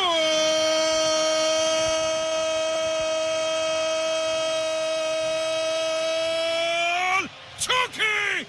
Irving! Chucky Lozano with Chuk, boom!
All right, the wrap coming up at 4 p.m. Again, you've got chances to qualify to win SDFC tickets. The next time you hear that goal call from Adrian Garcia Marquez, their play-by-play voice, all you have to do is call 877-767-4760 to qualify to win. We'll announce the winner of those tickets coming up at 5:30.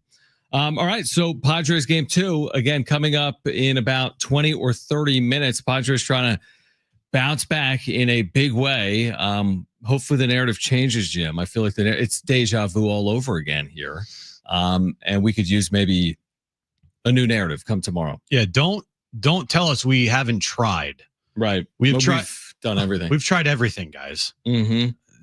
Trust me. We are not just sitting here saying, I don't know, and throwing our hands up in the air. We are trying everything in the book. Oh, yeah, truly everything. So at some point they're going to break out, right? Like 100% they will. Like they are going to break out. It's the ebbs and flows of a baseball season, the roller coaster, even though Schulte didn't like calling it that last year. Mm-hmm.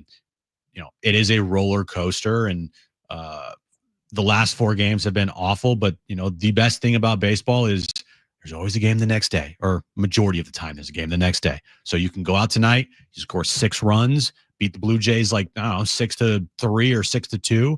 And it doesn't really feel like that 4-game losing streak happened just, recently. It feels like that happened a long time ago. Like one win can really just make you feel differently about, everything. Yeah, it can. And I'm wondering, to your point, of course they're going to break out of it. Of course. And I kind of wonder what the moment's going to be. Like, is it going to be, oh, finally, Manny homered. Like a 3-run homer from Manny. Like, what is it going to be? And honestly, it could be anyone. I mean, if it's 3-run home run from Martin Maldonado, great. But I'm expecting it to be, is it Jackson Merrill with a 3-hit game, or a big 2-run double or 2-run triple? Like, what is the moment going to be that just gets them out of this funk? And it really is a funk. I mean, 0 for 24 men in scoring position, 3 combined runs in 4 games, not more than 1 run in any of those 4 games. So they'll get out of it. Hopefully that happens here tonight. Otherwise, we're going to be saying the same thing come tomorrow. I know that. Don't you feel like they need like a lid lifter moment where, like you just mentioned, what is that moment? If Jackson Merrill tonight goes 3 for 4, that's good, but it could be 3 singles spread out over the course of the game with 2 outs and no one on, with nothing comes of it. Mm-hmm. They need a lid lifter moment where Merrill hits a 3-run bomb, or Manny hits a 3-run bomb, or something to just make the entire dugout have a sigh of relief. Like, okay, we're good. Yeah, no, I would completely agree with that. I mean, they could use that crooked inning. It's not just, give me a crooked inning tonight. It's not just like, oh, Merrill hit a solo home run. That's great. And Manny hit a solo home run. Like, you could use that 3-4 run inning in a bad way. Because Toddy hit a home run on Sunday to lead off the game, and they lost. Yeah, they led Saturday and Sunday. Gavin Sheets home run, they led, they lost. Tatis home run, they led, they lost. That's why the 3-run homer, the 2 home runs in an inning is what you need more than just like a leadoff home run, because that's happened over the weekend. Toddy had that leadoff home run on Sunday. You're like, let's go. And I remember Arias got a hit after that, and then it was nothing after. So. Yeah, no, you're 100% right. We'll get back to it. By the way, if you missed our conversation with SDFC General Manager Tyler Heaps, we'll have that for you coming up at 4:30 as well. We'll have the wrap coming up shortly as well. Last night in the NBA, and we'll get into Shai Gilgeous-Alexander winning MVP later because we have time, but Oklahoma City was impressive in the second half. They did not start well. They trailed by 7-8-9 with 2 or 3 minutes to play in the first half, but they really impressed the second half of the game. Tonight we'll get Knicks Pacers game 1. I feel more confident today about Oklahoma City than I felt yesterday. I feel as if, Jim, it's the perfect year to be Oklahoma City. There's no more, Steph and super teams. There's no, it's not like LeBron and Luka are still around. Steph's not healthy. They're already out. Boston doesn't have Tatum. They're out. Like, this is the year to break through. Oklahoma City's had their great regular seasons. It hasn't resulted. This has got to be the year for them to break through. It just doesn't seem like they're going up against any elite team on their path to a championship. They should win the title. Should, yes. They're favored to win the title. They have the best team. And if they do end up winning the NBA title, to me, it will be in, 15 years from now, it will be hard for people to name the 2024, 2025 NBA champs. Yeah, maybe. They're just a, I don't know, something about them that I just don't like. Mm-hmm. I don't like Shea's game, even though he won the MVP. I mean, last night, all the free throws. I know it wasn't egregious to the point where he shot 20 plus free throws. And if you look at Shea this postseason, he's not even close to the all-time number for most free throws shot in a postseason. I think he's I saw this today. If you were to take all the free throws that he shot this postseason, which I believe it's 110 or 115, where would he rank all time up until this point in a postseason? And it's he's in the 400s.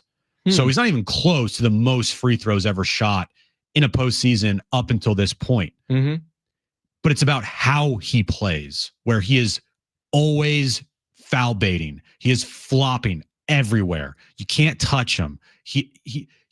There was at least 2 or 3 instances last night in the game where he wasn't even touched and he just falls. Yeah, he does love falling over. And from that standpoint, that's why I don't like watching Shea.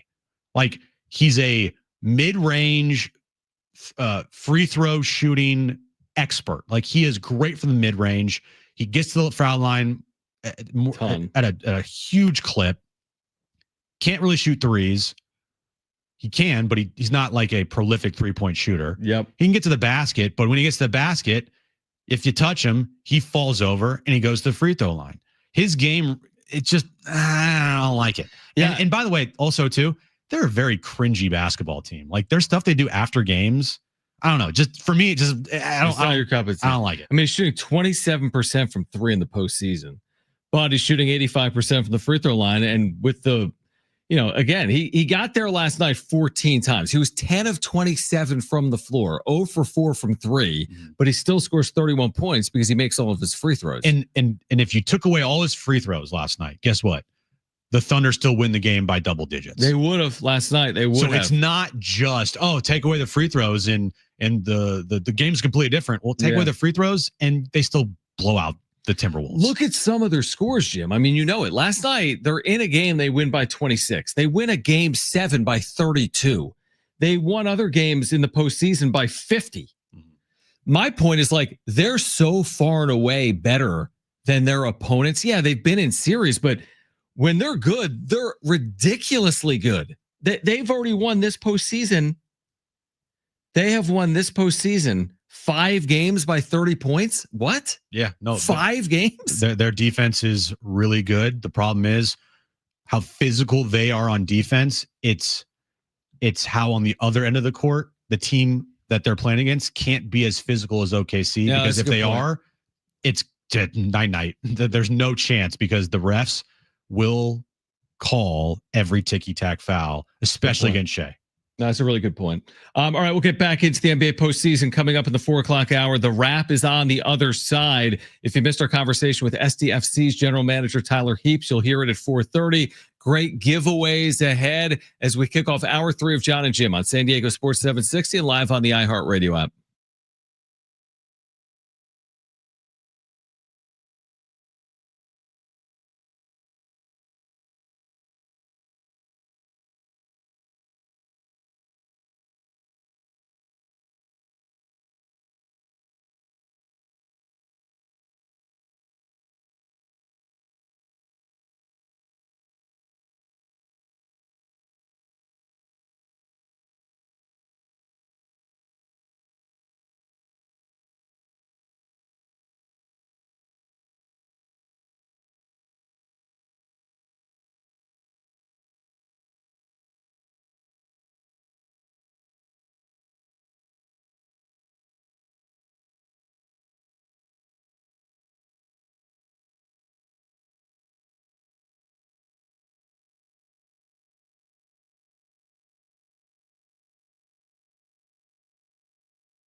All right, this update is brought to you by Rapid Radios. Padres and Blue Jays moments away from first pitch in Toronto. Randy Vasquez on the mound against Kevin Gausman for the Blue Jays. Game 1 of the Eastern Conference Finals. We're an hour away from tip-off time in New York. Knicks and Pacers. Last night, OKC, they beat the Timberwolves in Game 1 of the Western Conference Finals. And today, Shai Gilgeous-Alexander was named the NBA's MVP. And tonight at 6 p.m., 1 full hour of SDFC talk with Darren Smith and Adrian Garcia Marquez right here on San Diego Sports 760. Rapid Radio is our instant push-to-talk walkie-talkies offering national LTE coverage. No subscription ever. A great alternative to a mobile phone for your kids for a limited time. Go to rapidradios.com now for 60% off and free UPS shipping. Add code radio and get an extra 5% off.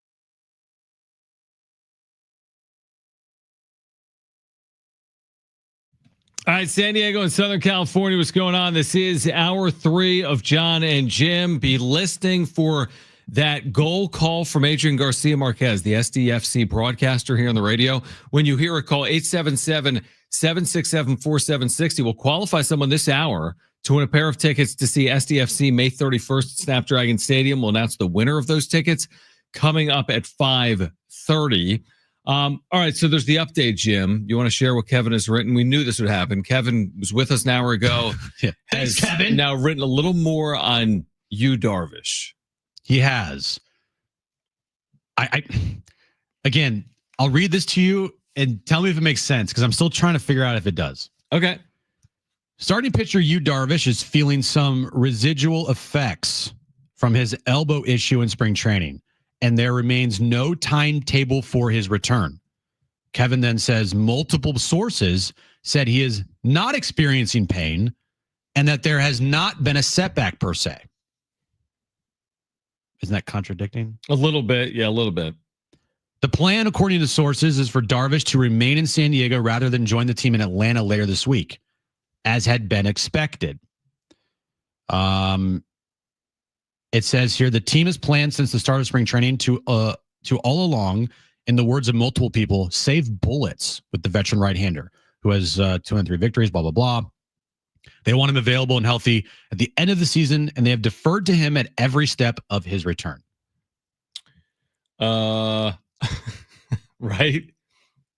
Huh? I don't know what it means. I really don't know what's going on. I have more questions. Residual effects in what manner? But he's also not feeling pain. Tired arm? That happens? It does. Now that happens. So, but from an elbow issue, that's not tired arm. From an elbow issue. Tired arm is you are healthy, but you're just not feeling like yourself. I don't know what it means, Jim. I do not know what it means. Like you just said, he's not traveling with the team. We heard yesterday from Shill, he'll meet us in Atlanta. No, he's not. A day later. Now, well, maybe he'll pitch when they get home. Really? Is he really going to be? No. So he's staying back, not throwing bullpens. By then, 10 plus days removed from a rehab. When did he make the rehab? A week ago today. Yeah, Wednesday. All right, so let's do the math. Tomorrow is 8 days. Friday is 9. Saturday is 10. Sunday's 11. Monday's 12 days between starts. So, and he's not pitching Monday. Who do they play Monday? They play the Marlins at home. No off day there? They play the Marlins, right? Yeah. But I mean, there's no Monday off. It's day. Memorial Day, so no. Okay, so they're playing Memorial Day, right? So if he were to pitch on Monday, which he's not, he'd be 12 days between starts. So now you start wondering when he will pitch again, because he's going to be 12 plus days between starts, which means he's likely to need another rehab outing. I'll say we won't see him until after the All-Star break. Whoa. That's a long way out. All-Star break is third week of July. Yeah, so he's not pitching again this month. We get into then June. Right, but okay. Yeah. Middle of June at the earliest. He's still going to need to ramp it up, throw a couple bullpens, maybe one more rehab start because, again, you pitched on last Wednesday and you won't pitch again for another 3 or 4 weeks potentially. Right. You're not going to make your first appearance back at the big league level without throwing a bullpen and having at least one start in the minors, right? I mean, All-Star break begins July 14th. I don't know I have no idea. Well, it's sheer guessing for me. If the entire thing here with you, Darvish, is, saving bullets, right? Because that word's been thrown out there multiple times now. Yeah. Then why would you pitch him right now? Why would you pitch him right now? Yeah, but at one point, don't you have to use your bullets?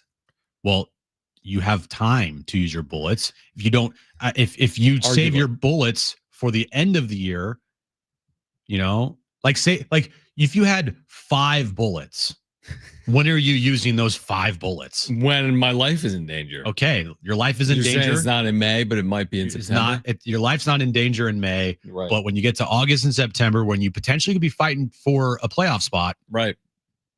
That's maybe when you want to use your bullets. Maybe I buy that. But again, it goes back to then don't rehab. Don't randomly have a rehab start in the middle of May. Well, he probably felt good enough to have a rehab start. And then after his rehab start, he goes, just kidding. Residual effects. Okay. All right. We'll keep you updated there. Tyler Heap's SDFC. If you missed it, coming up at 4:30, your chance to win SDFC tickets. We have San Diego County Fair tickets to give away this hour. But right now, let's get to this. It's time for the wrap. Presented by Sombrero Mexican Food. Check out their website at sombreromex.com. Did the NFL make the right decision keeping the tush push? There were a lot of teams that voted against it. Was it 22-10? You saw the ESPN report that it was heated in the room. And that Jason Kelce had to he was a big reason why I passed. Sway a couple owners, a couple swing states. Yeah, exactly. I mean, I can't believe it's so controversial. I can see why it's controversial. Is it because the Eagles won the Super Bowl? No. Because it's a play that is unstoppable. That is true. And it's not a flashy play by any means. It is the least flashy play that you could have that's as unstoppable as it is. Really only one team does it. I think there could be, if it's banned there, and if I'm going on the keep the tush push, right? I do think that there could be some referees that don't know how to view it. We see a lot of quarterback sneaks, right? Okay, it's not quote unquote tush push, right? But maybe if you're setting up for a quarterback sneak at the 1 yard line, if you're the 49ers and you do it a wrong way, the refs could view that as that's tush push, 10-yard penalty or whatever. Here's my thing: if it's unstoppable, the other team should do it. If it's unstoppable, the other team should do it. They have access to it in their playbook too. Not just Philadelphia. There are other teams that have used it effectively, not to Philadelphia's level. But if it's truly unstoppable, by the way, Philadelphia also had Saquon Barkley. That wasn't the entirety of how they won. It's super controversial. The play itself is not a pretty play. It's not pretty. It's boring. It's boring. It works from 1 yard out. I don't like it because it's annoying to watch when if the Eagles are 3rd and 1, 4th and 1, they get it. Yeah, you're it's so stupid. You give no opportunity to the defense because it's a unstoppable play. And so from that standpoint, that's why I personally don't like it. I get it. But again, if you're an Eagles fan, you're probably sitting here today saying F you to all the other teams that voted against it.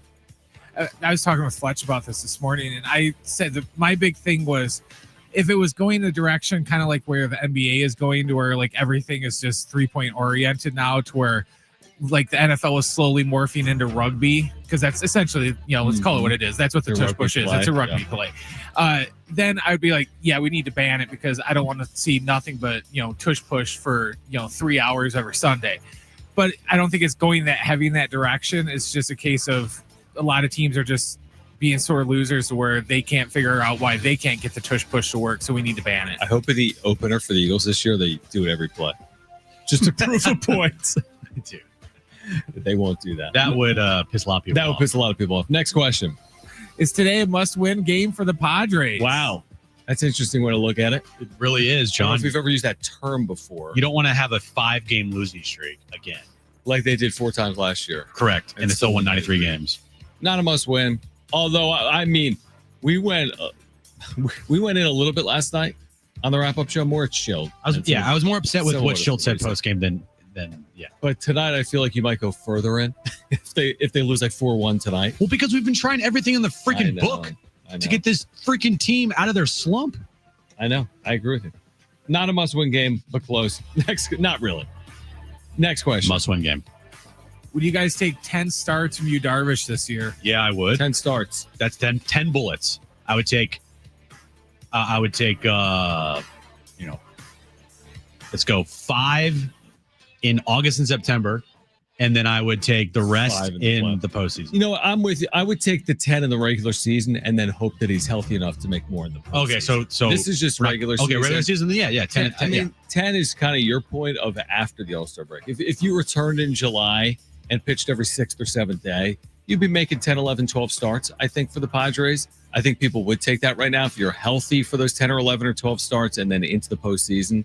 Considering everything we've been hearing about Darvish, how can you say no to 10, 11, 12 effective starts from Yu Darvish? I can already hear Mike Schill if and when Yu Darvish gets back, the excitement in his voice. Oh, it's like we got a Hall of Famer back with us.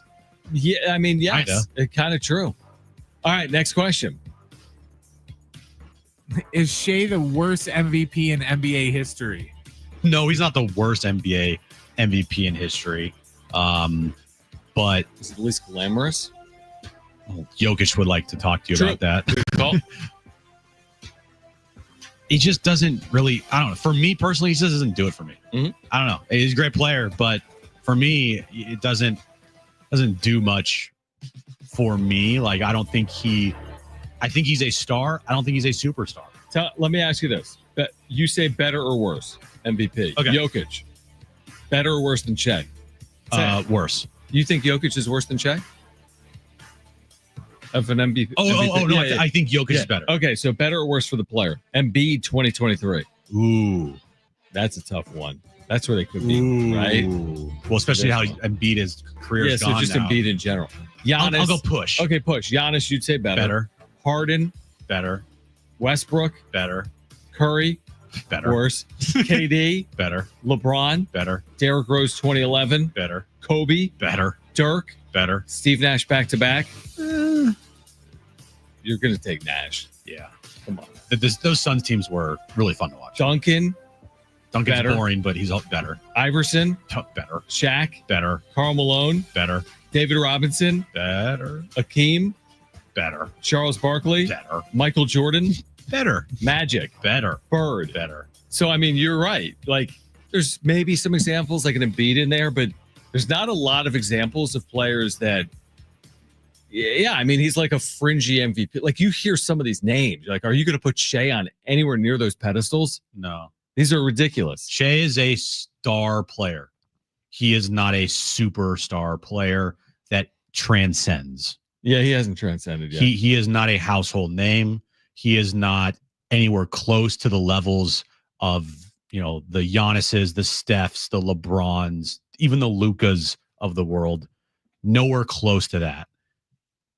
And I don't know if he'll get there. I really don't. Even if he wins the title this year and wins the Finals MVP and all that stuff, like he'll put together an all-time NBA season. True. That I don't really think people, when they think about all-time NBA seasons, are going to put that's the first name that come out of their mouth. We'll spend more time on that on the other side. Plus Tyler Heaps, SDFC GM at 4:30. And oh, by the way, Brent just reminded me, we also have Brad Paisley tickets to give away today between now and 6 p.m. So great giveaways ahead. SDFC tickets, be listening for that sounder and call 877-767-4760 when you hear it for a chance to qualify to win 2 free tickets to see SDFC May 31st at Snapdragon Stadium. Tyler Heaps at 4:30. This is John and Jim on San Diego Sports 760 live on the iHeartRadio app.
All right, Tyler Heaps, SDFC general manager, coming up at 4:30. Again, when you hear that goal call from Adrian Garcia Marquez, the play-by-play voice for SDFC, call 877-767-4760 for a chance to qualify to win 2 free tickets to their upcoming match against Austin FC May 31st. So we'll hear from Tyler in about 10 minutes. Now, you just help me decipher your recent tweet, okay? You just tweeted out at Jim Russell SD the word pressing. What does that mean? They're the Padres are pressing right now. Oh, yeah. So in the top of the first inning, they had a runner at third, 1 out for Machado Merrill. Spoiler alert, they didn't score. Those 2 guys have to be better. End of sentence. Show. End of sentence. End of show. End of time. Mm-hmm. If those 2 guys are not going to be good, and they're going to continue to struggle like this. Manny's now 0 for his last 16. Merrill's 2 for his last 500. They're not going to win a bunch of baseball games. Mm-hmm. They're not. Same thing with Toddy, by the way. They all got to be better. And there's no way around it. What Manny and Merrill are doing at the plate, they look like they are pressing because they know they're slumping. And nothing is going right for them right now. Nothing. Specifically with Merrill, we're watching these plate appearances play out. And not only is he pressing, Jim, he's guessing. Look at how he's being pitched to. Yeah, he's guessing. He's just completely guessing up there right now. And he's kind of been carved up here recently. And again, will it end? Of course, it's going to end. And you're just hoping that it's sooner rather than later. But man, that is classic last 5-game Padres, is it not? 2 opportunities with men in scoring position, 0 for 2, pop out in the infield and strike out. That is the summary of the last 4+ games in 1/2 inning. Yep. Is what we just saw. Yep. Perfect summary. Yep. So again, it's early. I promise they'd score a couple of runs in this game. Am I nervous? Yeah. I just don't know. I just don't know what else to do. We're just going to keep doing what we're doing. The vibes need to get up, but we've tried to unjinx this team, and we've done rituals, and we have everything. Hasn't worked. Not even close. None of it is working. I don't know. I don't know what to do. I don't know what to do. We'll see. We'll see. Again, the update from Kevin Acee is, Kevin said the same thing we do. It's does it really matter what 7, 8, 9 do if Merrill and Machado can't hit? No, those are the 2 guys. That's it. When they are hot, they are going to win a bunch of ball games. Mm-hmm. When they are not, they're going to lose a bunch of ball games. You're not asking them to be guys that hit 370 for an entire season. But when there's a runner on third and less than 2 outs, and the guy that you want at the plate is at the plate, you got to get that run home. Right. Yeah. And even when there's 2 outs and there's a runner on third, you had the right guy up. Got to get the run home. And they haven't done it in the last week. Yeah, it's at some point, we said earlier before this game started, I'm like, how are they going to break through? They were set up beautifully. Runner third, 1 out. What's the moment it's going to take for the Padres to break through? They're facing a very effective starter tonight, Kevin Gausman. So, and they face some good starting pitching, but I said this last night in the wrap-up show. You're supposed to have a really good lineup. You can't excuse good starting pitching when you've invested billions in your lineup with Machado and Merrill and Tatis Narvaez. You're heavily invested in this lineup. You have as good of a lineup as you should need, even when you're facing good starting pitching. So we'll see if they break through tonight or not. Again, Tyler Heaps, if you missed it earlier, the GM for SDFC, we'll hear from him on the other side. Was there anything more you wanted to add to this Shea Gilgeous debate? Because will it look different as MVP if they do win a title? Does that push it over to okay, you know what? The season does stack up. He won a title for a team that won 60-something games. I already think the narrative around Shea. Oh, there's a narrative. Yeah, there is. They even talked about it last night on that awful broadcast. That free throw merchant. He's a free throw merchant. Yep. And you see it all over social media, and there are plenty of videos to show how Shea just flops. Goes down, yeah. He gets touched and he flops. And for as good of a player as he is, he doesn't need to do that. It just I can already see it now in the NBA Finals where, the Thunder are going to win and the conversation is going to be about like Shea Gilgeous-Alexander and his flopping in the finals. Right. And so I don't think he's the worst MVP of all time, but he's going to be, in my opinion, potentially a very forgettable one. Yeah, and you just mentioned to me something off air that ratings for game one were off 25% ish and among the lowest rated Western Conference openers ever. It's the lowest since 2013, excluding the bubble. Right. Bubble, forget about it. But it makes sense. I mean, Oklahoma City, Minnesota, listen, we'll probably see a bump the other way for Knicks Pacers because it's Knicks Pacers. Yeah.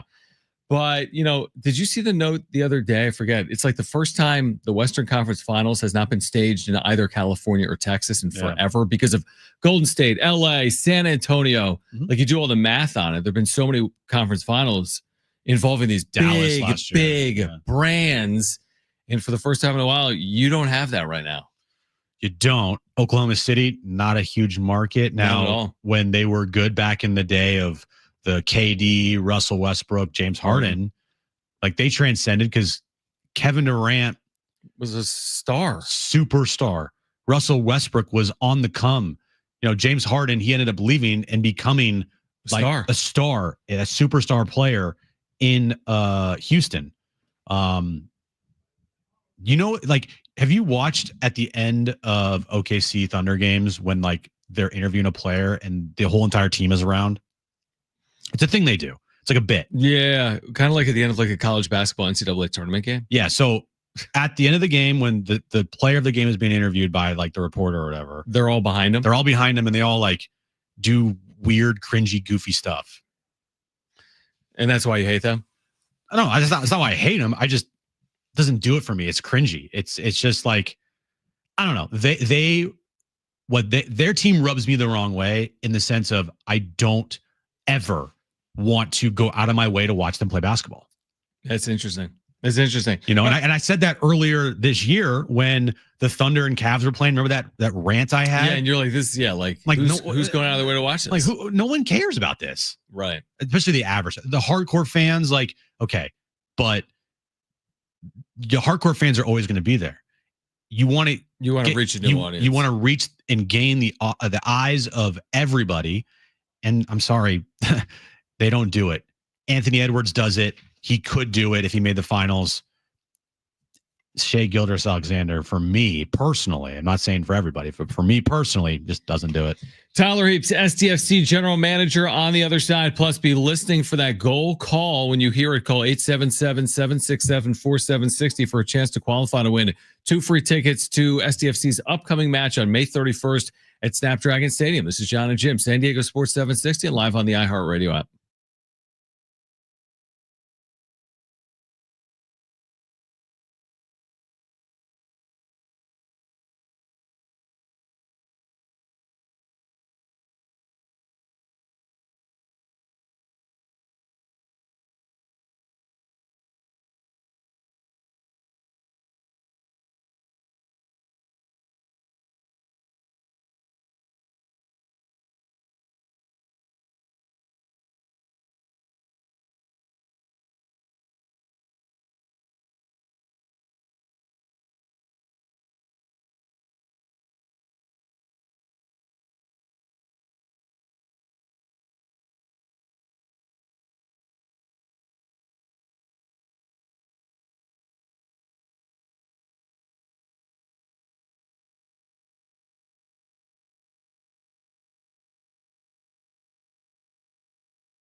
All right, this update is brought to you by Rapid Radios. Padres and Blue Jays underway in Toronto. Scoreless game as we head to the bottom of the second inning. Knicks and Pacers tip off game one of the Eastern Conference Finals later today at 5 p.m. in New York. Shai Gilgeous-Alexander, we just talked about it. He was the MVP of the NBA this season. And tonight at 6 p.m., SDFC Midweek Live, 1 full hour of SDFC talk with Darren and Adrian Garcia Marquez. Rapid Radios are instant push-to-talk walkie-talkies, offering national LTE coverage and no subscription ever. Business owners can keep in touch with up to 200 staff members at one time. Go to rapidradios.com now for up to 60% off and free shipping.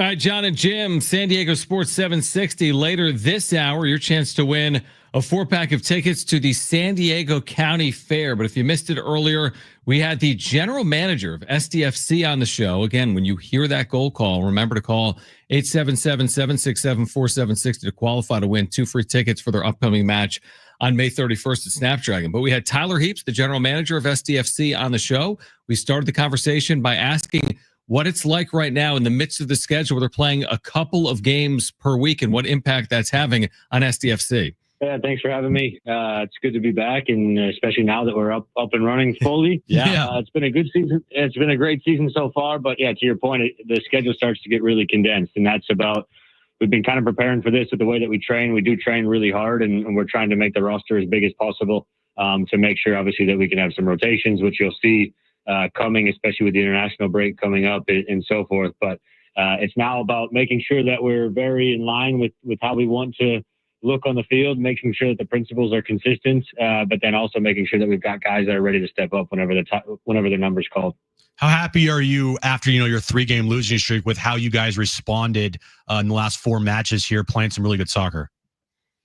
That's probably one of the proudest moments I think I've had this season so far, was that the 3-game losing streak, nothing really changed. It wasn't like we were hitting the panic button. It wasn't like people were pointing fingers internally. And I think that's a credit to the culture that we've been able to build here. It's we know that we needed to get better in that stint, but also we still played some good soccer. Like, we still were scoring some goals during that time frame. Obviously, luck wasn't really on our side. We were giving up penalties in 3 consecutive games. We had a red card, obviously. And so sometimes that stuff happens, but I'm really proud of the group. The fact that we just kept our heads down, and then great to get a win 5-0 at home against Dallas, where I think we played really well. And I think actually our most complete game of the season was midweek against Colorado. And that's a credit to those guys. And we're creating a lot of chances at the moment. Unfortunately, we couldn't score on the weekend, but still another dominant performance where if we do that more often than not, we'll start picking up points. By the way, this weekend, SDFC, LA Galaxy, Snapdragon Stadium, 1:45 start time in the afternoon. You can hear it right here on San Diego Sports 760. Obviously, when you acquire a player of Chucky Lozano's caliber, the expectations are through the roof. And it feels as if from where we sit that he's been able to live up to those expectations. What type of impact are you seeing? Again, he hasn't always been healthy, but now that he's been healthier, what impact is he making on your side? Yeah, I think he's been great on and off the field, and it's a credit to him. He obviously, we know the expectations that he puts on himself, but also that he has in this community. And so it's one that we've been working with him quite a bit on. I think early in the season, you saw him coming back from an injury that he sustained last season and was lacking a little bit of sharpness and match fitness. And then he obviously picked up the small injury, but he's put his head down and he's worked through that. And he's shown that he can contribute in this league and be a real leader for us. So contributing with goals and assists, but he's also been a tremendous teammate off the field. He's training really hard. He's in a really good way. And we're trying to support him to get him back to his highest levels and back in the national team, ideally. And then he's also created a really good relationship with some of the other guys. He's become a real leader in terms of how he presents himself and how his actions are. And we're hoping that he can continue to contribute from goals and assists as well. What's impressed you the most about CJ Dos Santos' year so far? Already 6 clean sheets on the season. Yeah, he's been tremendous. He's been a huge lift for us. He's been a firefighter at times, and that's what we expect out of our goalkeeper. He's been able to show that he's a tremendous shot stopper, and that's what we saw whenever we brought him in. He's somebody we had our eyes on from probably from the initial goalkeeping list that we created. We knew he didn't get a chance in Miami, and we thought he was ready to become a starter, and he's proven that. But he's also showed that he can be tremendous with his feet. We play a very risky way, and he obviously has shown a lot of composure in there. And our attack starts with him. Our attack obviously starts with him playing out of the back and making those connections with the center backs and center midfielders. And he's done a tremendous job, and he's one that we'll look to continue to build off of. And we go with his confidence. It was a tremendous moment the other night whenever he saved the penalty. And that obviously is a huge credit to him. I think he's been close on some of the others, and he's kind of kicking himself. But to have his moment there, and really the city, I think, has really showed the support in him, and he's one that will only continue to grow. Tyler Heaps is with us right now, SDFC's general manager. Again, SDFC LA Galaxy this weekend at Snapdragon Stadium. So 14 matches in. I mean, you're a healthy way through the schedule, right? 34 matches in the regular season. Where do you want to see the progress from here with this club as we enter the summer months? Yeah, I think our biggest thing that we're saying internally right now is consistency. We've had a very strong run of games, and I think we've been in every game outside of the one where we picked up a red card in. But that's a credit to the players and the staff, making sure that we're all up to speed as quickly as possible. But now we're just trying to put those consistent performances together and try to play as close to 90 minutes as possible. I think we've had some games where we've had a really good first half, and then we've dipped a little bit in the second, or vice versa. And so it is a new group, and making sure that we stick with the repetitions, making sure that we continue to train hard and stick with our principles. And then we go out there on the weekend and we really show who we are. And we can obviously, hopefully score some more goals and start to finish off some of these teams and make sure obviously that we can keep picking up points, because that's really important in this busy stretch. Is games like this weekend against Galaxy kind of tricky in the sense that, like, you know, they have not won a match this year, and you don't want to be that team that, you know, they get their first win against. And so treating this match, like, is it a little different this week? Like, even though, you know, you're going up against a team that you faced this year already, how do you go about the club this weekend against Galaxy? Yeah, this league is crazy. Galaxy lost 7-0 to New York, and then they come and obviously they tie LAFC, who's a very good team too. And at the end of the day, Galaxy are a very good team.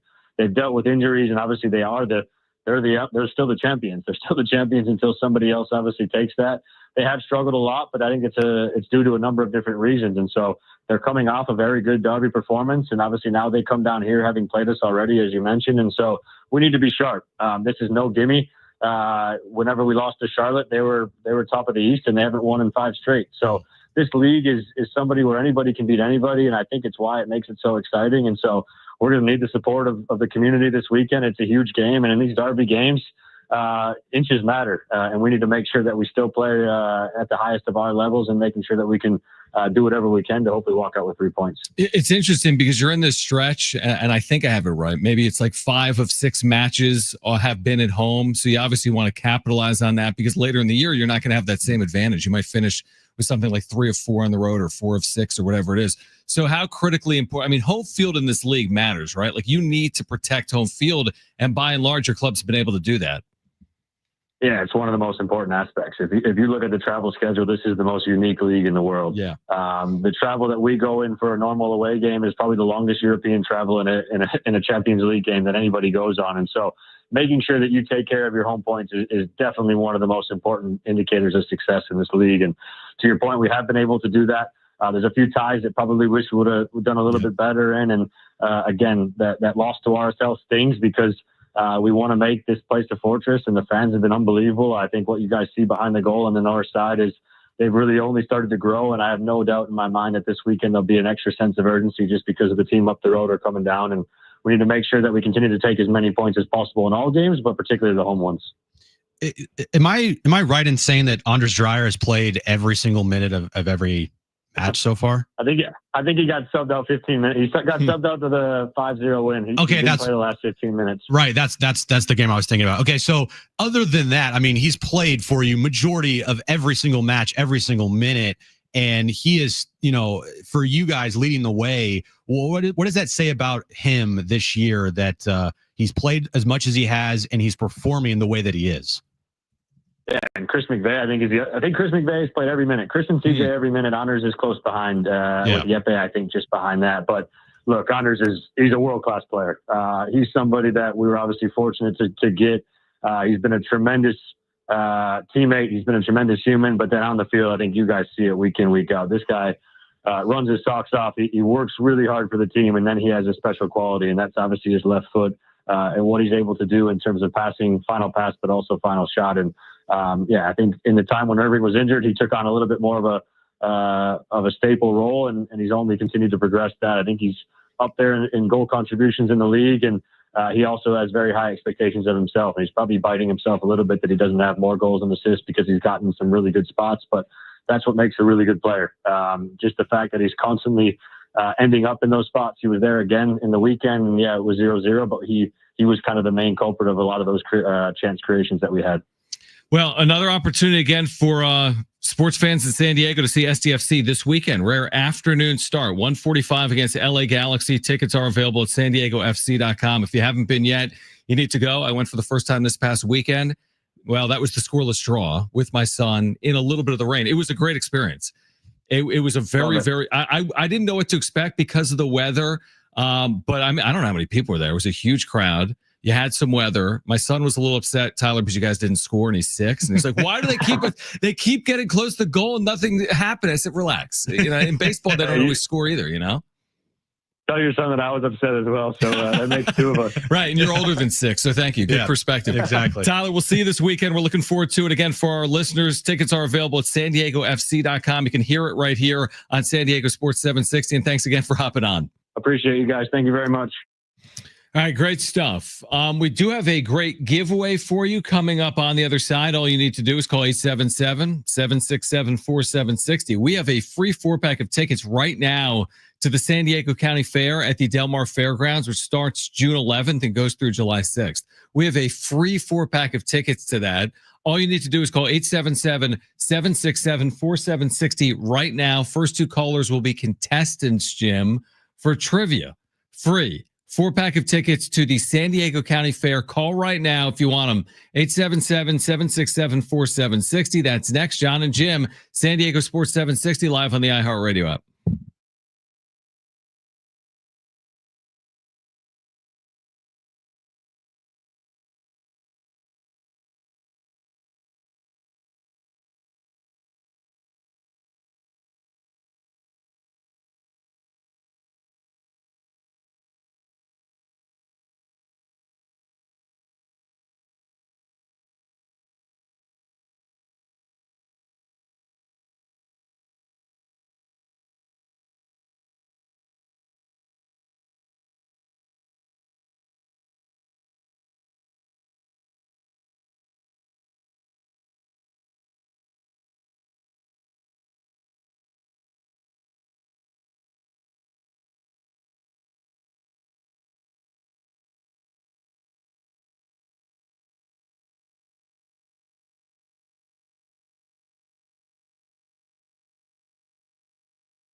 All right. So if you want a free 4-pack of tickets to the San Diego County Fair, really good giveaway, June 11th through July 6th, all you need to do is call right now, 877-767-4760. You heard me right. Pick up your phone right now and call if you want a free 4-pack of tickets to the San Diego County Fair at the Del Mar Fairgrounds. Call right now, 877-767-4. You know what? Brent just told me the phones are having issues. All right.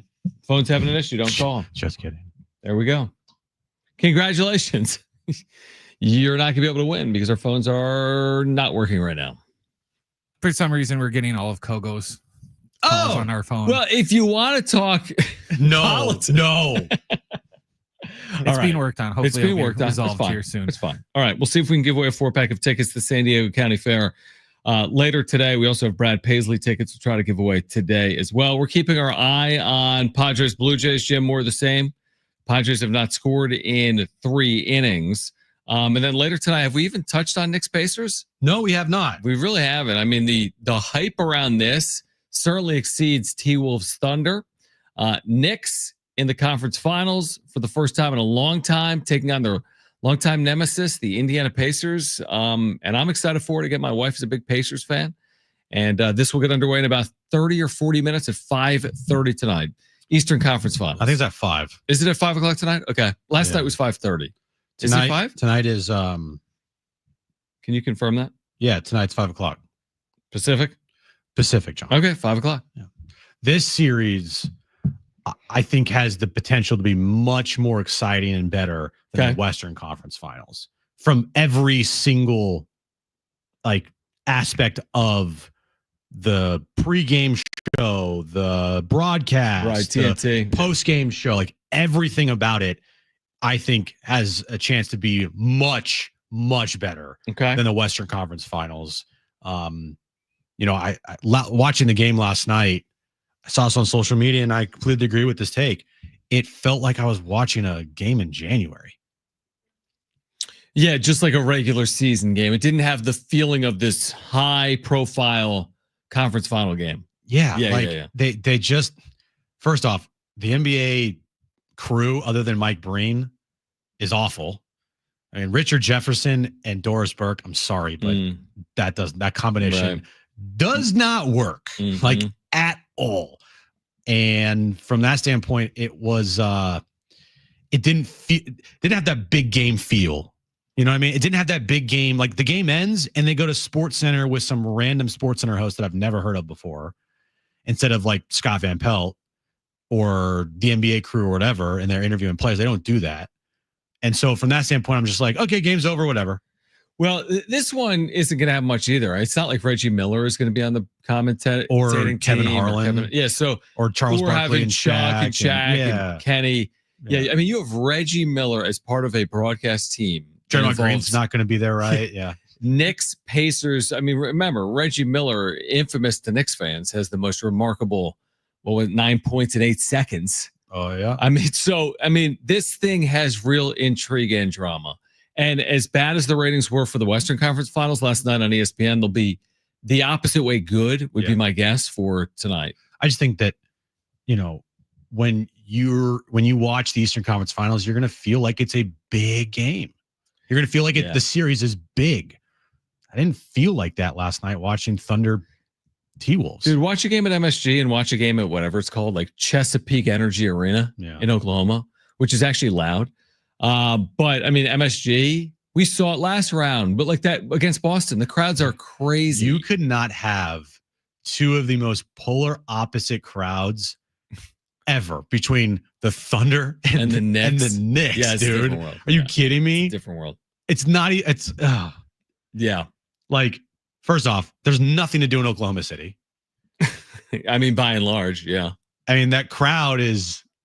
It's definitely different. It's a different would be crowd. Like culture clashing. Oklahoma versus New York. Yeah, like that's culture clashing. Yeah, if we get it, again, I'm not overly convinced. I'm convinced the Thunder will get there. I could be wrong, but I'm convinced the Thunder will get there. I'm not convinced the Knicks will get there, even if they win tonight. This to me is a toss-up series, right? I think if you told me right now the Pacers win, I wouldn't be surprised. If you told me the Knicks win, I wouldn't be surprised, right? But with all that being said, I still would pick the Thunder now. Like Thunder have their path to the finals and their path to win a championship. If they, like you said, it's right there. If they don't win it, I mean, it's an upset. Yeah. It would be pretty, not historic maybe, but again, 5 wins this year in the postseason. 5 of their 9 wins are by 30 points. They're a historically good basketball pretty good, team. yeah. And that's the part where I'm like, to me, they're going to be very forgettable, even though their stats and their numbers are up there with the likes of teams.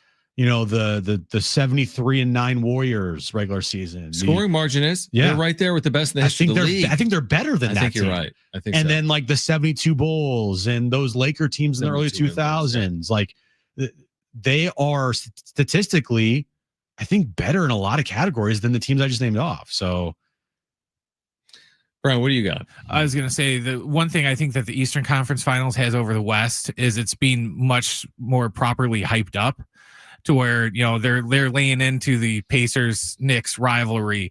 Before we turn the Padres game on ESPN, like every 5 minutes, they had Patrick Ewing was on there being interviewed. John Starks, pretty much they've drug every, classic great Nick from the past out, and they're going to be at the game tonight. There's going to be, Spike Lee and all the celebrity, Tracy Morgan, all the Madison, Ben Stiller, all their famous, fans are going to be there.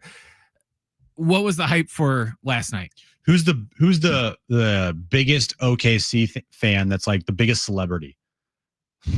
I can't even. The mayor of Oklahoma City, Joe, that owns a farm 10 miles away. It's like Mike Gundy, the head coach of the Oklahoma State football team. It's like, I'm making that up. Joe and Susie. Google that, Brad. Who is the biggest public figure that is an OKC Thunder fan? Because the Knicks have some. I also do think it's a brand thing. If you took the entire Thunder roster and put them on the Knicks, oh, they'd be wildly popular. Yeah, it's completely different. The OKC brand is just not good enough for you. It's very vanilla. Yeah, definitely. Very vanilla. It's like it's like white bread with just peanut butter on it. Yeah. It's like the way I eat. Who's the most famous Oklahoma City Thunder fan? Okay, they got a couple. We'll see. Bill Hader from Saturday Night Live. Bill Nye the Science Guy? No, Bill Hader. You would know who he is if you swim. You wouldn't because you don't watch movies. But Bill Hader from Saturday Night Live. He's he grew up in Oklahoma in Tulsa. Olivia Munn, who's kind of more famous just for she dated Aaron Rodgers for a minute. Hanson. Mbop? Yeah. Mbop? Yeah. That Hanson. They're from Tulsa, so they're big OKC. Here you go, Jim. Cyclops, James Marsden. Oh, wow. He's a big OKC fan. Kristen Chenoweth. I don't know who that is. Caleb Followill. Yeah, but are any of these people at the games? Because I didn't see them last night. Well, I don't know if they're there last night, but they're all like celebrity Oklahoma City fans because all the photos they have are them at the game. They've been fans their whole lives. All right, we're going to hear on the other side from Kevin Acee with an update on Yu Darvish that we'll share with you on the other side. Plus, we think our phones are back working, so we have another giveaway for you in the 5 o'clock hour. That'll be tickets to see Brad Paisley, Gallagher Square, Petco Park on June 7th. That is coming up. We'll give those away in the 5 o'clock hour. You'll hear from Kevin Acee, his thoughts on this Yu Darvish saga to kick off hour 4 on John and Jim, San Diego Sports 760, and live on the iHeartRadio app.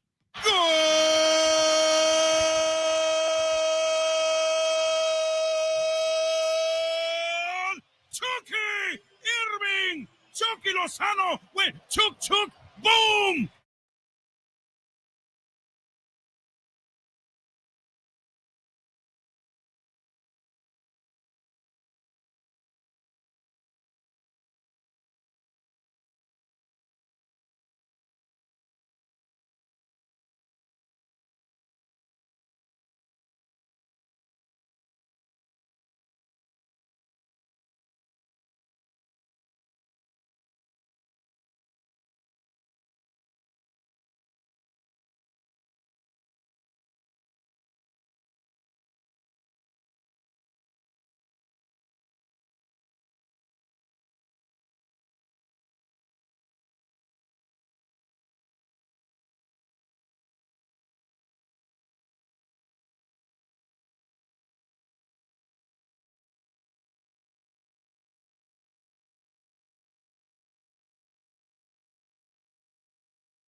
All right, this update is brought to you by Anderson Plumbing, Heating, and Air. Padres and Blue Jays underway in Toronto. Game 2, we are headed to the bottom of the 4th inning. Padres and Blue Jays are scoreless.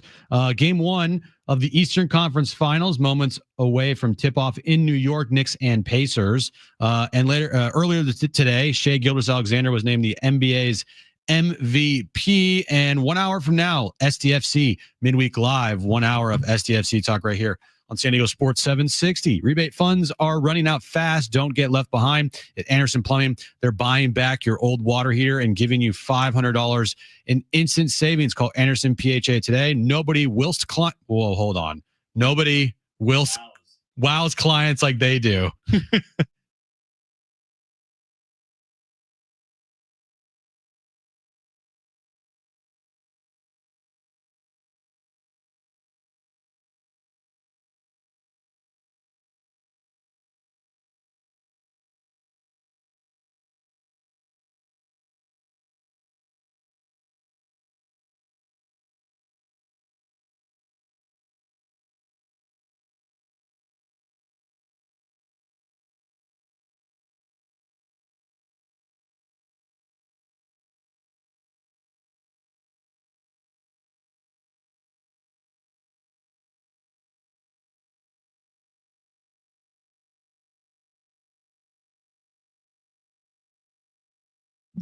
All right, San Diego and Southern California, what's going on? This is hour 4 of John and Jim. We'll be with you until 6. We're going to share what Kevin Acee had to say to us earlier on Yu Darvish in a moment. The update that Jim just shared with you is, in fact, accurate. Did you just share the score? Padres and Blue Jays are scoreless? I did. I wasn't listening. Padres, Blue Jays scoreless, and it's another night where it's deja vu all over again. How many at-bats have they had with men in scoring position tonight? I don't know the answer, but I'm going to look it up. They've had at least 3, and they've had at least 0 hits in those 3 opportunities. So they've had chances off Kevin Gausman. Manny Machado just snapped a lengthy offer with a double off the right field wall, but the Padres with men in scoring position are 0 for 4 in 4 innings. So that means in their last 5 games, they're 0 for 28. This team is just a frustrating watch right now. Very. They're not doing anything right offensively. But man, this lineup, it's so stupid. I mean, I don't even know what you can say right now. Because we've tried to get them look out. at that lineup. Look at that lineup. Look at that lineup, Schulte. 0 for the last 26 with runners in scoring position. 28. 0 for the last 28 with runners in scoring position. Look at that lineup. Yeah, 28. It's not I know. good. I'm at a loss for words. It's not good. It's not good. But we'll have a full wrap-up show for you later tonight. And I'm sure it'll be great. Sure, it'll be a good one if they lose this game like 1-0. Hopefully they win. Hopefully they win. All right. Kevin Acee earlier, when asked about, okay, you have the sound, right? I started by asking, why hasn't the organization been more forthright with Darvish and his health? Let's listen. So I tried to sort of hint at that, and today's he's just not feeling right. Yeah. And I have a little bit further explanation coming out here pretty soon. Which is basically furthering the he's not feeling right. Okay, so like I get the more forthcoming request, but the problem is they have. And when I say problem, the problem with being more forthcoming is that like it's kind of impossible in that they have left this up to Darvish, which is not unprecedented. Mm-hmm. You have a guy that AJ Preller has a long history with. You have a guy who has won 200 games between Japan and the United States, pitched thousands of innings, knows his body. You have respect for. You give Mike Messina, CC Sabathia, Roger Clemens, Yu Darvish. You give them, and that's exactly how these guys were handled too. When they're coming back, they get to determine it, and that you can't tell a guy he feels okay. You can't. Now you can try to work with him to work through that to get him to understand this is just how you're going to feel. And I believe that's the process that's going on now. But, he just isn't feeling ready to pitch yet. and that's the way it is. I think the Padres are in a tough spot. He expected him to be pitching by now. You cut out for a second. You said they expected him, Kevin, to be pitching by now? Yes. They expected him to be pitching right now. They left it open. They always did leave it open-ended. They're not trying to put pressure on you. But the expectation, and I think Yu Darvish's expectation, he's throwing 97. They had a lot of people in Vegas watching him, and the reports were excellent. And going into it, there had not been any setbacks, and they had gone super slow. And they expected that at some point on this road trip, maybe the start of the next homestand next week, that Yu Darvish would be back. And it does not look like that will be the case now. And so the team, wanting to be respectful of you is sort of taking it right now, right? Like, and not like, but, I talked to a lot of people, and my reporting has told me that you just isn't ready yet. And I, it's not the first time I've ever heard that about a veteran coming back. But that's what they're working through. And as Kevin put out right before the game today, that he still is, I guess, feeling effects in his elbow, yet he then also reported that he's not feeling any pain. Right. Residual effects, but is pain-free and is not going to travel with the team to Atlanta, although that was the plan yesterday. So it's a bunch of ambiguity is what it is with Yu Darvish. We don't know truly what's going to happen next. And you might say, is it their biggest concern? And you might be right to say it isn't.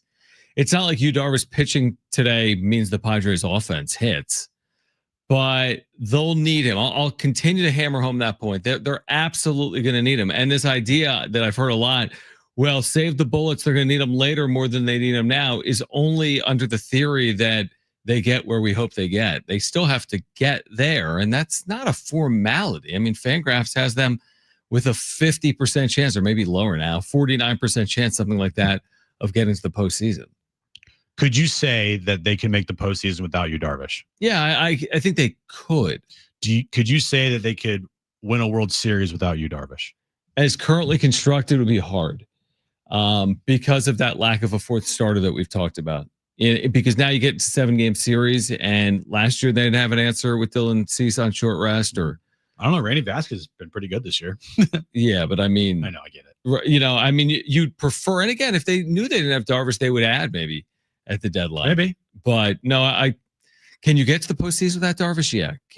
Could he be an important piece in the postseason? I'm not saying it's the difference between winning a World Series or not, but we saw him against the Dodgers last year. Like, he was an important piece. I think I would agree with you, but it's the adage that I had yesterday of, if I tell you right now, like, do you miss this $100? And you're like, what $100? Exactly. Because I don't have it. You don't have it. So how could you miss something you never had? And they haven't had Yu Darvish this year. This year, yeah. So without Yu Darvish, they're a pretty good team, albeit the last 4.5 games has been awful. But they've been a pretty good team this year without Yu Darvish. They have, yeah. So yes, would a healthy Yu Darvish push them potentially to another level? Like, yeah, absolutely. But they're not missing anything because they didn't have anything in the first place. Like, they didn't have Yu Darvish have pitch 5 starts for them in May, right? With and then 1 year, right? Yeah, and then all of a sudden he's gone now. It's like, oh man, now you're missing Darvish because he was great in the first month of the season. Like, they never had that, and they were still really good. You bring up a good point. I mean, I guess I would say a little bit like they didn't have Tatis last year for a good bulk of the year because of that stress fracture. Yeah, and they wanted a good clip, but I would still have said the same thing, which is, can they win in the postseason without Tatis? Well, they also had Tatis for the first half of the year, and he got voted in as an all-star. True, but I guess my point is, yeah, they did have him in the first half of the year, but it didn't result in wins and losses. No, but you were looking for, but he gives you a better chance to win. The perfect game that I could think of off the top of my head was the Cubs 8-0 comeback. That was Tatis. Yeah, I know, but I'm just saying, when he played, it's not like they were like world beaters. I get it. I get your point, but what I'm saying is, is this frustrating that Yu Darvish isn't back yet? And I'm sure they're frustrated too. They're just not telling people about it, because it does sound like he's fully healthy, but he just doesn't feel himself. And the team is like, well, we don't know what else to do because we've checked you out multiple times and we've watched you throw and your stuff looks good and throwing 97. You're throwing 97 and you look healthy to us. So it might just be a situation where you're going to have to pitch through this, dude. Right. Even if you don't feel like yourself, we're telling you like you're not going to feel any better and you're not hurt. So now it's a waiting game and it is literally day to day from the standpoint of, hey, do you feel good today? What's a bigger concern to you? Darvish or like Merrill's struggles? Merrill struggles. And but Manny Machado only having 3 home runs. But are you truly concerned about Merrill's struggles, I guess is my question? No, not to the level of my concern with you, Darvish. But like, you know, the Manny lack of power, you are thinking that's going to come. And I've been pretty steady on the like, okay, he's going to hit home runs and he's going to get to his numbers, you know. I would be more concerned with those things than I am with you, Darvish, right now. Because like I said, you haven't had you, Darvish, this year. So what can you miss what you never had? Yeah, I agree. I agree with that point. And I also agree with the idea that Machado is going to get there. Now, with each passing day, does a piece of me in the back of my mind say, is he really going to hit 30 home runs? No, I don't think so. 27 home runs now, and how many games remaining? Like 120? Yeah, less than that. 100. So you think 30 is tough? I think 30 is tough, but I think 26, 27 bombs is doable. I agree. No, I agree. I mean, he's always been able to get there. And I'm with you on Merrill. I think Merrill's going to be fine. I think that a week doesn't define a year. He's had a tough week. But yeah, I'm more concerned with what I'm seeing right now from this offense than I am about when Darvish is on the mound. By the way, this is all your fault. Yeah, I said that there's no chance they'd be shut out. And what did I say? We're going to look up, and then if Kevin Gausman has thrown like 4 shutout innings, it's your fault. It's my fault. He has now thrown 4 in the third innings of shutout baseball. I feel like everything has been our fault recently. I know. I feel like we've done this. No, but we're trying, though. We're not just sitting here. But we're failing. Sitting on our hands. I know we're failing miserably. Right. And we just jinx them away. I mean, it's like every day I'm just jinxing the heck out of this team. It's like a jinx after. It's like a triple jinx that we've put on this team. It really is. Tonight again, 0 for 4 with men in scoring position, scoreless game in the 5th inning. It's like you can't really ask the pitching to be better. How about this? Okay. This team sucks. They're going to implode. They're not making the postseason this year, and this will be the last chance for them to make the postseason and win a World Series. Thank you, Jim. In the near future. Thank you. You will wake them up with that. That will completely awaken them. They suck. Manny's overrated. What else? Bad leader. What else? Declining. Xander Bogaerts' worst contract in history of the sport. Preller, has he ever taken a team to a World Series? Yeah, Preller in his 10 plus years, not one World Series appearance. Almost worked. We got Jake Cronenworth to fly out to the warning track. I'm trying. They heard you in Canada. It's like you see like the heartbeats, like boop, boop, almost, boop, boop. Almost go further. You'll go further on the other side. Plus, did the NFL get it right with what they decided earlier today? Jim's back page is ahead. Updates from the Eastern Conference Finals now underway. It's John and Jim, San Diego Sports 760 and live on the iHeartRadio app.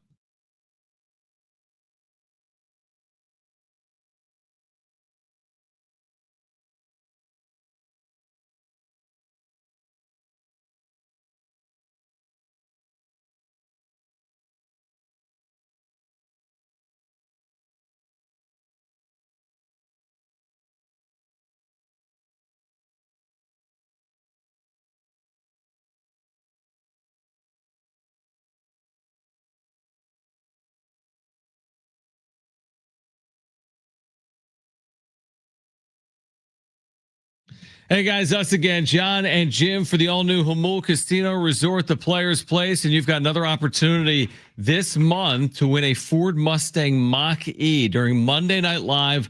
One lucky winner each week will be driving home a brand new Ford Mustang Mach-E. That's every Monday this month. You can earn entries all month long just by playing. And on Tuesdays, you can earn 2 times the entries. And get ready to elevate your gaming experience with their brand new casino app. Get 200,000 bonus coins when you sign up and enjoy real rewards with every in-app purchase.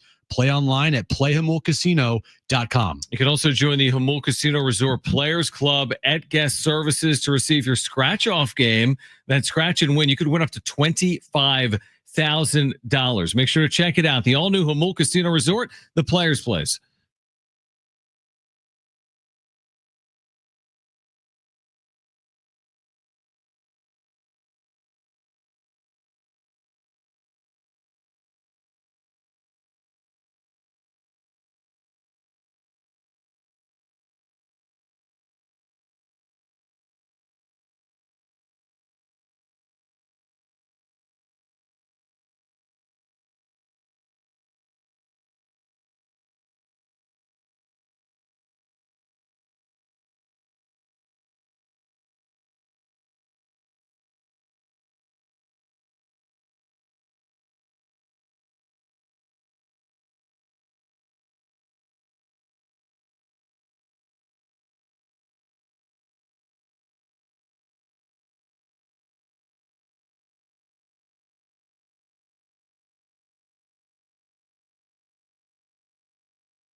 All right, be listening for that goal call. One more chance, I believe, right, Brent, to qualify and potentially win 2 free tickets to see SDFC Austin FC. That's coming up May 31st, Snapdragon Stadium. When you hear that goal call 877-767-4760. We'll announce the winner coming up in 15 minutes, right around 5:30 right here on John and Jim. Update from Rogers Center in Toronto, no score. Randy Vasquez, Kevin Gausman, no score, bottom of the 5th inning. A duel tonight in game 2 of this 3-game series. Another pitcher's duel, or I don't even know what to say. Offensive challenge duel Right. for at least the Padres. Yeah, Dylan Cease yesterday, 7 innings. 3 earned runs. He allowed 2 home runs, but I think he gave him an opportunity at least. Hey man, you got to tip your cap, bro, to Chris Bassett and Kevin Gausman. It was Bassett yesterday. I already forgot. Yeah. Bassett. Yep. Bassett, Gausman. Again, no score here today. We'll see if the Padres can snap this 4-game losing streak. The NFL earlier today decided to not change the policy regarding the tush push. We've completely jinxed this team. Oh, no, it was just a single. Will they ever win again? Yeah, will they ever win again? We are the problem. We are the problem. The NFL did not ban the tush push. I would have been a little bit upset if they did ban it, because I feel like they would have banned it based on the success of the Philadelphia Eagles, not on the legitimacy of the play. Like, that to me would have been my problem. Now, I like your point, which is it's not sexy, it's not pretty, nobody turns on their TV to watch it. But like, it is football, and they're not doing something without, outside the realm of like football. Are they? Is it a football play or is it a rugby play? I mean, that's a good question. I don't know. I'm watching it right now in my head. They snap the ball, the quarterback rushes forward, and he's pushed from behind. So it has qualities of both. Yes. Right? Yeah. It's not the only play in football with the rugby style now, because oftentimes now the running backs down the field and then they get hung up at the pile and they push the pile another 3 yards and they get credit for the 3 yards. The Christian McCaffrey falls forward, Yeah. So, I mean, this was like polarizing. What? They needed 24 votes. They got 22. Yeah, exactly. So this was very close to passing. So this tells me this is not just a yeah, a couple teams are upset about it. There's most teams. It's funny. I looked at who voted for the ban of the tush push. Yeah. Who voted to keep it? These are the teams that let me pull it up here. All right, here's the teams that voted to ban it. It's going to be what, 20 something? It's going to be 22. You're going to read 22 teams. I am. Yeah. Cardinals, Falcons, Bills, Panthers, Bears, Bengals, Cowboys, Packers, Broncos, Texans, Raiders, Colts, Chiefs, Chargers, Giants, Vikings, Steelers, Rams, Seahawks, Bucks, Commanders, Niners. You know what they all have in common? What? They play football? They all lost to the Eagles. I mean, the Chiefs did. The Redskins did, or whatever their Commanders did. Okay. Who voted with them? Baltimore, Cleveland, Detroit, Jacksonville, the Jets, Saints, Patriots, Titans, Dolphins. Interesting. So the interesting part is 2 NFC teams, the rest AFC teams. Oh, that's interesting. So the NFC teams wanted to get rid of it because they're seeing Philadelphia more Every often. NFC team again, except for the Lions and the Saints. Interesting. And the Lions, I'm surprised because you would think the Lions will be competing with the Eagles. Right. Like there's a In the chance. NFC. There was a pretty big chance last year that it was going to be Eagles and Lions in the NFC title game. Top 2 seeds. Saints are irrelevant. They're not. They're bad.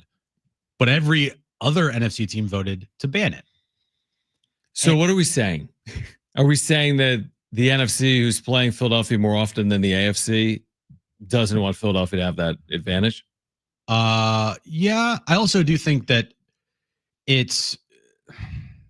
don't know what to think, honestly, because the play itself, it's a dumb play and it works, but it's a dumb play and only the Eagles do it. I know the argument, well, if the Eagles can do it, why doesn't every team do it? Well, every team doesn't have the offensive line that the Eagles have. And for whatever, they don't have Jalen Hurts either. So it's a personnel thing and the Eagles have the personnel to do it. You asked I've seen the tush push run before by other teams and it's not as successful as what the Eagles do. But when you have a play like that's not even really a football play, be as successful as it is, and as frustrating as it is to watch, and I'm sure frustrating for other teams too, because if you want to go to the health safety route here, right? It's just a big pile up that Jalen Hurts jumps over. One of these times a lineman's going to get hurt. I'm sure there's already been linemen that got hurt because of it. But they get hurt on all the plays. They do, true. So because players get hurt, well, if it's because, they wouldn't play football. We've jinxed the Padres. But Brian, go on. Well, that was part of what Kelsey said today that swayed people, according to ESPN, was he said that he would come out of retirement to run tush pushes because give me a break. He didn't think it was, he didn't think it was a safety issue. And they said they think that was a big part of it. Hey, Jason Kelsey, how much did Jeffrey Lurie and Nick Sirianni give you to go say that? Jeffrey Lurie spoke for an hour today at this meeting before they voted. I read something that it got pretty heated in the room. Yeah. At one point, Jed York told Jeffrey Lurie to just shut the F up. Well, Troy Vincent got mad because he used some colorful descriptions for things. Exactly. No, I saw that article as well. I mean, I'm looking for another analogy. It's like, okay, maybe it wasn't pretty in basketball to just have the center sit in the lane. And they eventually got rid of it. Yeah. They eventually got rid of it. Because Wilt Chamberlain's sitting there under the basket. Yeah, right. Because you're sitting in the lane. But that doesn't take away from it. Basically, they changed the rule because you couldn't stop it. But it wasn't because it was a non-basketball play. But hear what you just said there? They changed the rule because you couldn't stop it. Okay. Can you stop the Eagles tush push? I think the way you can, it's not about stopping it. It goes back to, but can't you just do it? I know what you said. Other teams don't have the line. Other teams don't have the quarterback. But then again, other teams don't have a lot of other things that teams then do better than the Eagles. Right. But still, any play in the NFL can be stopped except for that one. I think it can be. We'd have to look at it's very hard. Exactly. So it's a near. It can be stopped on 3rd and 9. But that's not. They're never going to run it on 3rd and 9. They're going to run on 4th and short or 3rd and short or goal line. That's their credit. They get to the 3rd and short and 4th and short situation. A lot of teams get to that point too, and don't have the same success. But here's the thing: what you just said there. Yep.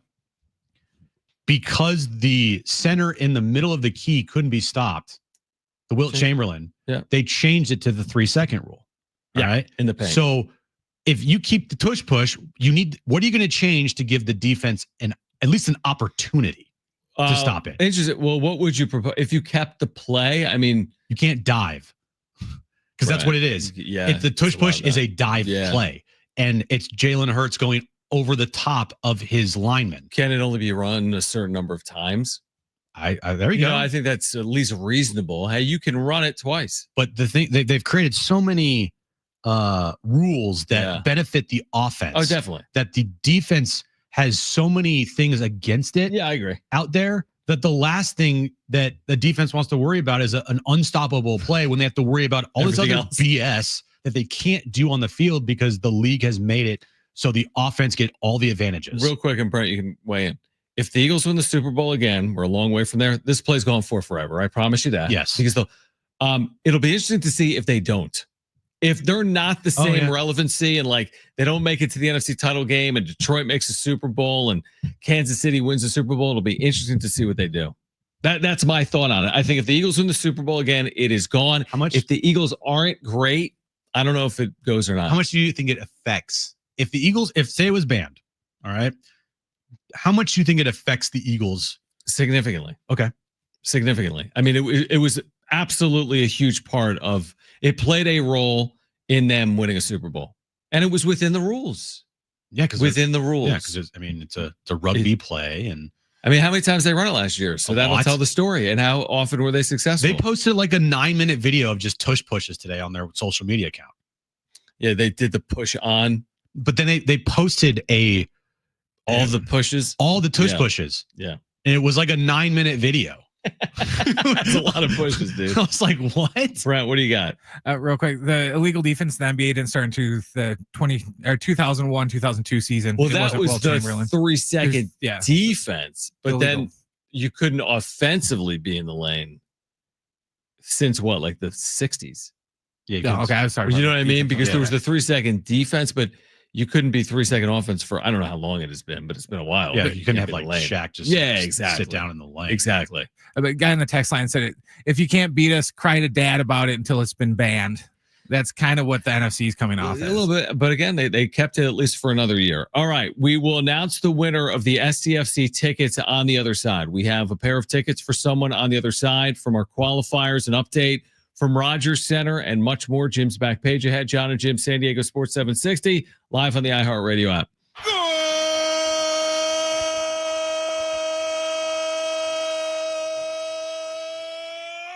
Chucky Irving, Chucky Lozano went chuk, boom.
All right, this update's brought to you by Superstar Car Wash. Padres, Blue Jays, game 2 of their 3-game series underway right now in Toronto. The Blue Jays lead the Padres 2-0 in the top of the 6th inning. Game 1 of the Eastern Conference Finals underway in New York. The Knicks currently leading the Pacers 33-32 with about 30 seconds left to go in the first quarter there. Shai Gilgeous-Alexander was named the NBA's MVP earlier today. And in about 30 minutes from now, 1 full hour of SDFC talk right here on San Diego Sports 760 with SDFC Midweek Live. If you know, you go at Superstar Car Wash. They're proud to have over 550,000 members. Be in the know and try what everyone loves today. Text Super CA to 27800 to get a free Super Protect Car Wash. Terms and conditions apply. All right, John and Jim, San Diego Sports 760. Jim's back page ahead. But we have another winner of the SDFC tickets for May 31st at Snapdragon Stadium against Austin FC. Can we get a drum roll, please? Congratulations to Clayton. You are going to the game next Saturday at Snapdragon Stadium. Yep, not this Saturday, but next against Austin FC, May 31st. If you did not win today, we will give away another pair of tickets tomorrow to SDFC May 31st. By the way, we have Brad Paisley tickets to give away. Oh, must be nice. We're going to do that within the next 10 minutes. Do not go anywhere. Brad Paisley at Gallagher Square, Petco Park, June 7th. All right. Tickets at Ticketmaster.com. We'll give those away again later this hour. I had something to share with you. Trade proposal. Did you see this? Oh, I saw this. Trade proposal in Major League Baseball from at BR Walkoff. Baseball. Bleacher Report. Bleacher Report. Thank you. I was going to say Baseball Reference. I'm so used to BR. Trade proposal. Well, read the first tweet, because the first tweet gives you what cooking up Paul Skeens blockbuster trade packages amid the Pirates' struggles. John Heyman said today that there is no chance in hell that the Pirates are going to trade Paul Skeens. So he'll likely be traded this weekend. So here are the proposals per Bleacher Report. Yes. And Baseball Reference. If it was the Padres get Paul Skeens, which would be a big acquisition. It'd be pretty big. I want to get his card if he gets traded here. The Pirates get they'll jinx him too. Leo, probably. I'll have a 12 ERA here. The Pirates get Leo DeVries, who has been recently upgraded to the number 3 prospect in baseball by Kylie McDaniel. They also get Ethan Salas. By the way, Kylie has him as the number 25 prospect in the sport, even with the injury. So DeVries and Salas plus left-hander Cash Mayfield. That is the top 3 prospects in the organization. That's all the Pirates get. It's a lot in terms of prospect value. The Padres get Paul Skeens. Yay or nay? How quickly can I say yay? I'm gonna say this as clearly as I possibly can. In a millisecond. Millisecond, yay? Oh, for a generational pitcher. Less than a millisecond. What the fastest time recorded on history for someone to say yes and press a button. Press a button, like would you make this? Yeah, in a second, dude. Not even a question. You have Paul Skeens under control for 4.5 seasons, which is an eternity in baseball. Not even a question. His career numbers are a 2 ERA. Yeah, he is a superstar. Starting pitching is worth as much as anything. He, dude. Yeah, not even a question. He is one of the only players in baseball that I would trade Leo DeVries for. Yeah, that's a good point. Like, is there even another player? Yeah, it's a good point. Like money, control, like that's who you use to trade. But it's not going to happen. It never. No. I mean, the Pirates honestly should do it because they're such an inept franchise and. I mean, such a joke of a franchise that honestly, I was thinking about this today when I saw that. If I'm Paul Skeens, dude, I'm waiting till the season ends, and I'm honestly considering asking to be traded because does he want to waste his prime years playing for the awful Pittsburgh Pirates, or does he want to go win right now and help a contender? because we know that if he continues on this path, he is going to be one day potentially the highest paid pitcher in baseball. Yeah, absolutely. So it's like the rookie quarterback scale in the league. Go win now while you're not making all that money, because the team can, if you go to a winning team that wants to win, because the Pirates don't want to win, you go to the team that wants to win, they can build around you and use all the money that they have that they're not paying you to go out and get pieces to make sure that your team's contending. So Skeens today is still 22 years old, turned 23 May 29th in 8 days. But your point is valid. Here's the thing. When he becomes a free agent, he's still only going to be 26, 27. So he's going to clean up obviously nicely if he can stay healthy. But you're right. I mean, do you really want to waste away in Pittsburgh? If I'm the Pirates, I wouldn't move him now, but off season. You got to try. You got to take another crack or two with them, even though they're not going to win anything. All right. If next year is the same story again, they're out of it. Then Paul Skeens has to ask to be traded. He may ask to be traded. You bring up a good point, and the return's going to be crazy. He holds all the power in that franchise. Mm-hmm. If he goes to front office and says, "Trade me now, I'm not re-signing with you guys," they're going to be forced to do nothing but have to trade him. Like, they're going to have to trade him. I can't deal with the Padres right now. What just happened? I just can't deal with it because I said they're not going to be shut out. Yeah, and they've been shut out. So that was the first jinx. But Luis Arias just rips a triple down the right field line. Earlier, he ripped a double to right center field. And then Manny flies out. Yeah, the team sucks right now. 2-0 Blue Jays midway through the 6th inning. I mean, do they even need Paul Skeens? They could probably use like Barry Bonds. Like, they need someone that can hit or drive in runs. They are 0 for their last 29. Like, have they had a worse stretch in the history of the franchise with runners in scoring position than 0 for 29? What's worse, 0 for 29 with runners in scoring position or 24 straight scoreless innings? Oh, sorry, I went there. 0 for 29. You want to know why? Because that's beyond a no-hitter. Because 0 for 27 is they're a no-hitter and 2 outs with runners in scoring position right now. So they've had a 30-game scoreless streak this year. Or 30 innings, sorry. Oh, my God. That would be really bad. No team's ever done that or come close. 30 game? Dude, we would be breaking things. Everyone would have been fired. No, you're right, though, because they went 30 consecutive. You're right. They did this earlier this year. They are a streaky team. They did this exact same thing. Yep. Not with the RISP, the runners in scoring position thing, but they went 30 innings without scoring. And now, I don't know how many innings they were shut out yesterday. So we 15 innings this series. And they scored in the first inning on Sunday. That was it. So you got 8 innings plus 9 innings is 17 plus what? 6 innings today? 23, man. They're trying to get back to that 24 they're or trying 30 to get that number. record. Yeah, it is a frustrating watch right now. I mean, thankfully to May, not October, but it's a very imagine traveling from San Diego to Toronto for this series and watching this the first 2 days. They haven't even scored. I would hope that the people that have done that, there's a lot. I know, actually have had a good time in Toronto other than going to the game. I hope they use like frequent flyer points or miles. Just a frustrating watch. It's been a frustrating watch, is what it's been. Yep. Yucky. Do you like Brad Paisley? I do like Brad Paisley. You know who loves Brad Paisley? Aaron. Is my wife, Aaron, yes. Do you know my wedding song was a Brad Paisley song? What song was it? I don't know. But I know it was a Brad Paisley song. I have no clue what the song was. No idea. For $1 million, you couldn't guess it? No. In fact, if I heard it, I'd be like, was that the one? Should I ask Kristen? Yeah, ask her right now. Say, hey, we're talking about our wedding.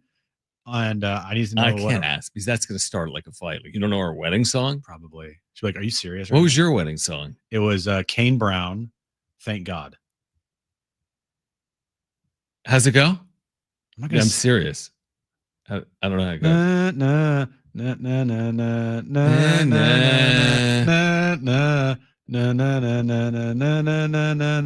Yeah, I don't know. Okay. But I remember hearing it. I liked it. Was it just like what I just sang to you? A little bit. Anyway, I had my wedding song was Brad Paisley. If you call right now and you're caller 5, you're going to go see Brad Paisley with Walker Hayes, Avery Anna. This is June 7th at Gallagher Square, Petco Park. Tickets and info at Ticketmaster.com. Caller 3, you're going to see Brad Paisley. 2 free tickets, June 7th, Gallagher Square, Petco Park, 877 877-767-4760. Call right now. Caller 3, you are going. Brad Paisley, Petco Park, 877-767-4760. Call right now. Jim's back page next.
All right, final time. John and Jim, San Diego Sports 760. Of course, back at 2 p.m. tomorrow.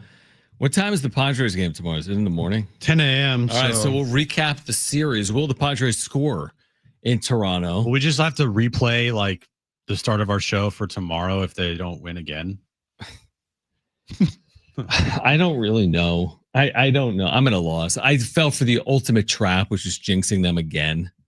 I'm like, they're going to score. you read off all of their career numbers against Kevin Gausman, who has shoved tonight. Completely shoved. They've had plenty of opportunities, by the way. What are they now with men in scoring position? Did I even look at their box score yet because it's so awful? What are they with runners in scoring position? Let me tell you, John. Tell me, please. I will. So right now they're 0 for 5 with runners in scoring position. Luis Arraez is having a great game, a double and a triple. Yeah. Tatis is 0 for 3 with 2 strikeouts. Manny finally off the side there with a double. Merrill's 0 for 2. Bogey struck out with a runner on in scoring position. So how many hits they have? They have the Arraez 2 hits and the Machado hit. Anything else? They have 3. 3 hits. Seven strikeouts, no walks. So yeah, they're present.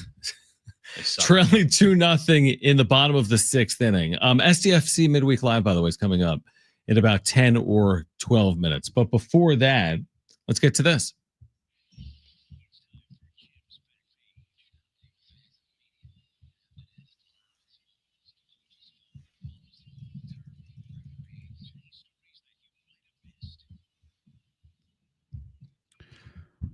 You know who Selena Gomez is, right? Yeah. Singer? Yeah. Mm-hmm. Well, actress? Actress? Yeah. Selena Gomez has teamed up with Oreos to launch a brand new limited edition cookie inspired by the classic Mexican drink horchata.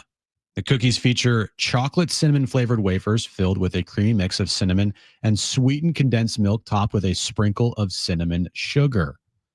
Would you eat that? Sure. The Oreo Selena Gomez. It's interesting. It is interesting. Pre-orders for this starts on June 2nd. It will be releasing nationwide on June 9th. Should we pick some up? Sure.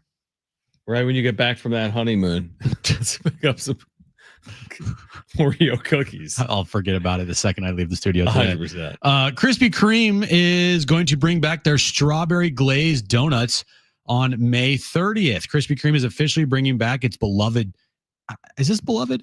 Beloved strawberry original glazed donuts, but only for a limited time. The pink hued fan favorite will be available from Friday, May 30th through Sunday, June 1st. What's strawberry about it? The filling or the... It's a part of a special celebration of the 45th anniversary of Pac-Man. Oh yeah, because nothing says Pac-Man like strawberry. Well, no, donuts. It's a regular glazed donut with a pink top on it. Gotcha. Okay. So I guess we could have that. A winning lottery ticket, John, was scratched. So scratcher. Mm-hmm. In Los Angeles. How much? $15 million. No way. Scratcher? A $15 million lottery scratcher was sold in L.A. What?